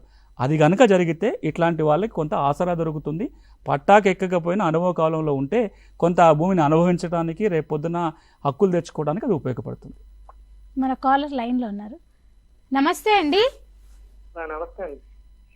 మీ ప్రశ్న అడగండి. మనతో పాటు సునీల్ కుమార్ గారు ఉన్నారు. మీ సమస్య ఏంటో చెప్పండి. మాకు 35 సంవత్సరాల క్రితం ఒక 15 ఎకరాలు ఇచ్చారండి. 15 మందికి మనిషికి ఎకరం చొప్పున. చెప్పండి. ఇచ్చారండి. అది పెద్దలు వాళ్ళకి తక్కువ డబ్బులు ఇచ్చి తీసేసుకున్నారు వాళ్ళు. తీసుకుంటే మేము గ్రీవెన్స్ సెల్లో కంప్లైంట్ చేసామండి 2006లో. 2006లో గ్రీవెన్స్ సెల్లో తీసుకుంటే ఎంక్వైరీకి వచ్చారు. ఎంక్వైరీకి వచ్చిన తర్వాత వాళ్ళు ఆర్డీఓ గారిని ఎంక్వైరీ ఆఫీసర్ గా పంపారండి. సొంత ఆయన ఒకవేళ హ్యాండ్ ఓవర్ లో ఉంది, వీళ్ళు పాత వాళ్ళు అనుభవించలేదు, ఇది అన్యాక్రాంతమైన రిపోర్ట్ రాశారండి. రాస్తే కలెక్టర్ గారు ఏమో ఆ రిపోర్ట్ కలెక్టర్ గారు సబ్మిట్ చేస్తే కలెక్టర్ గారు ఆ పట్టాలు రద్దు చేశారండి 2008లో. వాళ్ళు స్టే తెచ్చుకున్నారండి 17 ఎకరాల మీద స్టే తెచ్చారండి. అప్పటి నుంచే స్టే అలా ఉండిపోయిందండి. ఆ ఉమ్మడి హైకోర్టులో స్టే తెచ్చారండి. స్టే తెచ్చి మొన్న లేటెస్ట్ గా అందులో కొంచెం ఈ చెట్లును మట్టి అది పట్టుకెళ్ళిపోతుంటే మేము కంప్లైంట్ పెట్టామండి. అప్పుడు ఎంఆర్ఓ గారు వీళ్ళు ఒకటైపోయి పెడితే ఆర్డీఓకి పెట్టామండి. ఆర్డీఓకి పెడితే ఆర్డీఓ ఆర్ఐ గారిని ఎంక్వైరీగా అయించి ఇది అక్రమంగా 1.5 సంవత్సరాల కాలంలో కోర్టులో స్టేటస్ కో ఉంటుండగా ఇంట్లో గ్రావెల్ మట్టి పట్టుకెళ్ళిపోయారు కాబట్టి అని రిపోర్ట్ రాసి ఆర్డీఓ ఆఫీస్ లో పెట్టేశారండి. ఇప్పుడు దీని నిమిత్తం మేము ఏమన్నా కొంచెం న్యాయ సలహా కావాలని అందరూ కొంచెం డబ్బులు లేని వాళ్ళు వెళ్ళి ఎక్కడికి వెళ్ళమంటారు? మీ సమస్య అర్థమైంది. ఇప్పుడు ఒక భూమి మీ సమస్య అర్థమైంది, నేను సమాధానం చెప్తాను వినండి. ఇదేంటంటే ప్రభుత్వం ఒకసారి అసైన్మెంట్ చేసిన తర్వాత అసైన్మెంట్ కండిషన్స్ కనుక ఉల్లంఘన చేస్తే ఆ అసైన్మెంట్ పట్టా రద్దు చేసే అధికారం ఆర్డీఓకి ఉంటుంది. వీరి కేసులో జరిగిందేంటి, కొంతమందికి 17 ఎకరాల భూమి ఇచ్చారు, వాళ్ళ అనుభవంలో లేదు, సాగు చేసుకోవటం లేదు కాబట్టి వాళ్ళకున్న అసైన్మెంట్ పట్టాలు రద్దయినాయి. దాన్ని మళ్ళీ వేరే వాళ్ళకు అలాట్మెంట్ చేసి ఉంటారు. ఈ లోపల మొదటి పట్టాదారులు ఎవరైతే ఉన్నారో ఆర్డీఓ గారు ఇచ్చిన తీర్పు మీద తర్వాత కలెక్టర్ కూడా ఆర్డర్ ఇచ్చి ఉంటే ఉండొచ్చు, ఆ తీర్పుల మీద హైకోర్టుకు వెళ్ళారు. హైకోర్టు దాని మీద స్టే ఇచ్చింది. దాని అర్థం ఏంటంటే వాళ్ళ పట్టా రద్దు చేస్తూ తీసుకున్న నిర్ణయాన్ని తాత్కాలికంగా నిలుపుదల చేశారు. ఇప్పుడు హైకోర్టు అంతిమ తీర్పు ఇచ్చేంత వరకు ఎవరికి చెందకుండా ఉంటుంది. అది ప్రభుత్వ భూమి. ఇప్పుడు ఎవరు ఆ భూమిలోకి వెళ్ళడానికి ఉండదు. ఒకవేళ కనుక వెళితే రెవెన్యూ యంత్రాంగం ల్యాండ్ ఎంక్రోచ్మెంట్ యాక్ట్ కింద చర్యలు తీసుకొని ఎవరిని పోకుండా చేయడానికి అవకాశం ఉంటుంది. ఈ సమస్య పరిష్కారం కావాలి అంటే హైకోర్టులో కేసు తేలాలి ఒకటి. ఇక రెండోది మనం దీనికి రిలేటెడ్గా ఇంకొక సమస్య అన్ని చోట్ల ఉన్నది ఏంటంటే అసైన్మెంట్ భూమి కొనుగోలు చేసిన వ్యక్తి కూడా పేదవాళ్ళు. ఇప్పుడు ఇదేమో కొనుగోలు చేసిన కేసు కాదు, వాళ్ళు అనుభవంలో లేరని రద్దు చేశారు, వేరే వాళ్ళకి ఇచ్చారు. ఒకవేళ పేదవాళ్ళు కొంటే ఎట్లా అంటే రీసెంట్గా ప్రభుత్వం ఒక సవరణ తీసుకొచ్చి ఏమన్నదంటే ఒకవేళ అసైన్మెంట్ భూమి కనుక పేదవాళ్ళు కొంటే కొనుక్కున్న వాళ్ళకే లావణి పట్టా ఇవ్వచ్చు. అట్లా పట్టా ఇచ్చే అధికారాన్ని కలెక్టర్లకు ఇచ్చారు. అంటే ఈ రోజున తెలంగాణ రాష్ట్రంలో 2017 డిసెంబర్ 31 కంటే ముందు ఎవరైనా భూమి లేని పేద కుటుంబాలు అసైన్మెంట్ భూములు కొంటే వాళ్ళని తొలగించొద్దు, వాళ్ళ పీఓటీ చట్ట ఉల్లంఘన కింద రాదు, వాళ్ళకే లావణి పట్టా ఇవ్వాలి. ఆ పట్టా ఇచ్చే అధికారాన్ని కూడా కలెక్టర్లు కట్టబెట్టారు. మన కాలర్ లైన్లో ఉన్నారు. నమస్తే అండి. నమస్తే మేడం. మీ సమస్య ఏంటో చెప్పండి. మనతో పాటు ఇప్పుడు సునీల్ కుమార్ గారు ఉన్నారు. మీ సమస్య చెప్పండి. సార్ నమస్తే సార్. నమస్తే, చెప్పండి. ఏం లేదు సార్, మాది అయితే వాయిస్ వినపడుతుంది. మీరు కొంచెం గట్టిగా మాట్లాడతారా? కొంచెం లౌడ్ గా మాట్లాడండి మేడం. ఇప్పుడు 42 ఎకరాలు ఉంది మేడం మా తాతగారు ప్రిపేర్గా. మా తాతగారు ఇద్దరు మేడం. ఓకే చెప్పండి. వాళ్ళ తాతగారు ఇద్దరు. అదే పెద్ద తాత పేరు మీద ఒకటే ల్యాండ్ 42 ఎకరాలు మేడం. అయితే సీలింగ్ యాక్ట్ కింద ఒక 10 ఎకరాలు పోయింది మేడం. అన్నదమ్ములు డివైడ్ చేసుకోలేదు మేడం ల్యాండ్. ఓకే, అది డివైడ్ చేసుకుంటే ఒక పేరు ల్యాండ్ సీలింగ్ పోయింది మేడం. 30% అంటే డివైడ్ చేసుకున్నారు, పట్ట సీల్ చేస్తున్నారు ఎవరు వాళ్ళు. ఇప్పుడు దాన్ని ఏమైనా ఛాన్సెస్ చేసుకోవడానికి అని. అది ఆయన మీరు అడిగింది సగమే అర్థమైంది. 40 ఎకరాలు ఇద్దరు తాతలది అయితే ఒకరి పేరుతో ఉంది, సీలింగ్ లో ఒక 10 ఎకరాలు పోయింది అని అన్నారు. ఆ తర్వాత మీరు మాట్లాడింది అర్థం కాలేదు. అదే అది ఒక పర్సన్ మీద ల్యాండ్ కింద అది సీలింగ్ యాక్ట్ కింద. అది ఏమైనా తిరిగి తీసుకోవడానికి ఛాన్సెస్ మనకి ఏమైనా? మీ వాయిస్ క్లియర్ గా లేదండి. ఒకటి గెస్ చేద్దాం ఏంటంటే, అది ఇద్దరికి ఒక సీలింగ్ యాక్ట్ కింద పోయినప్పుడు ఇద్దరు వేరు వేరు పేరు మీద ఉంటే సీలింగ్ లిమిట్లు పెరుగుతాయి. ఇప్పుడు ఒకరి పేరు మీద ఉంది కాబట్టి సీలింగ్ లిమిట్ వర్తిస్తుంది. ఇద్దరికి సంబంధించిన భూమి ఉన్నప్పుడు ఒక కుటుంబంకి 54 ఎకరాలు ఉండొచ్చు. అండ్ ఒక పేరు మీద ఉంది కాబట్టి సీలింగ్ లిమిట్లకు వచ్చారు. అదే కనుక ఇద్దరికి సంబంధించిన భూమి ఇద్దరు వేరు వేరు కుటుంబాలుగా చూసుంటే 108 ఎకరాల దాకా ఉండే అవకాశం ఉండేది, సీలింగ్లో పోయే ఛాన్సే ఉండేది కాదు. కాబట్టి ఆ 10 ఎకరాలు సీలింగ్ కింద పోయింది తప్పని అంటున్నారా, దాన్ని ఛాలెంజ్ తెలుసుకుంటున్నారా అనేది క్వశ్చన్. ఒకవేళ అదే అయితే కనుక ఇప్పటికి అవకాశాలు తక్కువ. సీలింగ్ కింద పోయిన 1 సంవత్సరం లోపల సీలింగ్ ట్రిబ్యునల్కి ఛాలెంజ్ చేయాలి. ఇంతకాలం తర్వాత ఆ కారణంతో పోయి సీలింగ్ ఆర్డర్ని రద్దు చేయించుకోవటం అయితే కష్టతరం. మన కాలర్ లైన్లో ఉన్నారు. నమస్తే అండి. అంటే ఇప్పుడు మనకి నిషేధిత జాబితాకు సంబంధించి ఈ పట్టా భూముల గురించి మీరు ఇందాక తొలగించుకునే మార్గాలు చెప్తున్నారు. అంటే ఆ మార్గాలకు సంబంధించి ఇంకా ఏవైనా రీజన్స్, ఇంకా ఏమైనా మార్గాలు ఉన్నాయంటారు? ఇంకే మార్గాలు లేవు, అవే ఉన్నాయి కాబట్టి ఇబ్బంది. అందుకే ఇన్ని కేసులు పెండింగ్లో ఉన్నాయి. కొన్ని వందల దరఖాస్తులు ఎందుకు పెండింగ్ ఉన్నాయంటే, నిషేధిత ఆస్తుల జాబితా సవరణ కేవలం జిల్లా కలెక్టర్ అంటే 33 మంది అధికారుల చేతిలోనే ఉంది. రెండోది ఎండోన్మెంట్ వక్ఫ్ ఉన్నప్పుడు ఏమవుతుందంటే, ఈ ట్రిబ్యునల్కి పోయినప్పుడు ఏళ్ళ తరబడి సమయం పడుతుంది. అది ఒక నా భూమి ఇప్పుడు చాలా కొన్ని జిల్లాల్లో చూస్తున్నాము, మెదక్ జిల్లాలో చూస్తున్నాము, లక్షల ఎకరాల భూమి పట్టా భూమి ఎండోన్మెంట్ అని పడింది, కొన్ని చోట్ల వక్ఫ్ అని పడింది. నా భూమి పట్టా భూమి వక్ఫ్ అని పడితే నేను వక్ఫ్ ట్రిబ్యునల్కి పోయి కేసు వేసుకొని ఆర్డర్ తేవాలంటే ఇప్పట్లో జరిగే పని కాదు. అందుకే మాటికి నేను చాలాసార్లు సిఫార్సు చేసిన మాట ఏంటంటే, ఒక పక్కన ఈ అన్ని రకాల భూములని కాపాడాల్సిన బాధ్యత ప్రభుత్వం మీద ఉంటుంది. అది ఎండోన్మెంటా, వక్ఫా, భూదానమా, సీలింగా, అసైన్మెంటా, గవర్నమెంటా, ఇవన్నీ ప్రజల ఆస్తులు, ఇన్స్టిట్యూషన్ సంబంధించి అన్నీ కూడా వీటిని కాపాడాలి. ఎవరో వీటిని రిజిస్ట్రేషన్ చేసుకొని పట్టాలు చేసుకుంటే ప్రజలకి నష్టం జరుగుతుంది. అట్ ద సేమ్ టైం ఈ జాబితాలో పొరపాటున ఎవరైతే పట్టాదారుల భూములు చేరినాయో వాటిని తొలగించాల్సిన బాధ్యత కూడా ప్రభుత్వం మీద ఉంటుంది. కాబట్టి మరింత పారదర్శకమైన విధానాన్ని తీసుకొచ్చి వీలైనంత తక్కువ సమయంలో గ్రామ స్థాయిలోనో మండల స్థాయిలోనో ఈ సమస్యలు పరిష్కారం అయ్యేటట్టుగా చూస్తే కొంత మేలు జరుగుతుంది. ఇప్పుడు ఈ సమస్యలన్నీ 2007 తర్వాత పుట్టుకొచ్చినాయి. ఈ జాబితా 2007 కంటే ముందు లేదు, 2007 నుంచి తయారైన జాబితాల్లో ఇది ఒక పని చేయాలి. రెండోది ఏంటంటే, జాబితాలు చేస్తున్నప్పుడే అభ్యంతరాలు ఏమైనా ఉంటే తీసుకోవాలి. ఈ రోజున ఏమవుతుంది, ఏ భూమినైనా ఎప్పుడైనా తీసుకెళ్ళి నిషేధ జాబితాలో పెట్టడానికి అవకాశం ఉంది. ఈ రోజు వరకు నాది పట్టా భూమి అని కనపడుతుంది, రాత్రికి రాత్రి ఇది నిషేధ జాబితాలో చేరిపోతుంది. ఎట్లొచ్చింది నిషేధ జాబితాలో? ఒకసారి మీరు నిషేధిత జాబితా తయారు చేస్తున్నప్పుడే ఇగో పలానా సర్వే నెంబరు ఇంత భూమి ఈ కారణంతో నిషేధ జాబితాలో పెడుతున్నాము, ఏమైనా అభ్యంతరాలు ఉన్నాయా అని అభ్యంతరాలు విన్న తర్వాత కనుక పెడితే అసలు సమస్యనే నివారించడానికి ఉంటుంది. ఇప్పుడు ఏమవుతుంది, ముందు సమస్య సృష్టించేసాము, దాన్ని పరిష్కారం చేయడంలో ఇబ్బందులు పడుతున్నాం. మన కాలర్ ఉన్నారండి. నమస్తే అండి. హలో మేడం, నమస్కారం. మీ సమస్య చెప్పండి. మనతో పాటు సునీల్ కుమార్ గారు ఉన్నారు. మీ సమస్య ఏంటో చెప్పండి. హలో నమస్కారం సార్. చెప్పండి. హలో నమస్కారం సార్, నా పేరు అబ్దుల్లా, నేను కొడంగల్ నుంచి మాట్లాడుతున్నాను. చెప్పండి. చెప్పండి అబ్దుల్లా గారు. ఇందిరాగాంధీ గారి టైంలో మా అంటే పేదవాళ్ళకి ప్రతి ఒక్కరికి 2 ఎకరాలు చొప్పున భూమి ఇచ్చారండి. ఒకటే సర్వే నంబర్లో దాదాపు 140 ఎకరాలు ఉంటుంది. అది ఏమంటే ఇంకా మ్యాపింగ్ అవ్వలేదు అనమాట. అంటే హద్దులు సపరేట్ ఎవరి వాళ్ళకి అవ్వలేదు, అది పెండింగ్ లో ఉంది. దాన్ని ఏమంటే మేము చేసుకోవాలి అంటే ఇంకోళ్ళు వచ్చి దాంట్లో చేసుకుంటున్నారు అనమాట మాకు ఇచ్చిన భూమిలో. చెప్పండి. అది సో అది టోటల్ సర్వే అవ్వలేదు అనమాట. 195 సర్వే నంబర్ ఉంది, దాంట్లో ఏమంటే 140 ఎకరాలు మొత్తం సర్వే అవ్వలేదు. అది మ్యాపింగ్ కూడా అవ్వలేదు అనమాట. ఇప్పుడు మీకు ఏంటి సమస్య? సర్వే కదా ఎవరి హద్దులు వాళ్ళకు పెట్టాలనేదైనా సమస్య, లేకపోతే ఇంకేదైనా ఉందా? హద్దులు చేపియాలి సార్. ఆ సర్వే నంబర్ ని మొత్తం మేము కొలిపియాలనుకుంటున్నాం. దాని గురించి మనం ఎక్కడ వెళ్ళాలి? అసైన్మెంట్ భూములు పట్టా ఇచ్చి భూమి హద్దులు చూపించాల్సిన బాధ్యత ఎప్పుడైనా రెవెన్యూ శాఖ మీదే ఉంటుంది. కానీ చాలా సందర్భాలు ఏమవుతుందంటే పట్టా ఇచ్చారు ఈ భూమి మీదే అంటే సాగు చేసుకుని ఉంటారు. దానికి హద్దులు సర్వే స్టోన్స్ ఏం ఫిక్స్ అయి ఉండవు. వాళ్ళకి తోచిన హద్దులలో సాగుతూనే ఉంటుంది.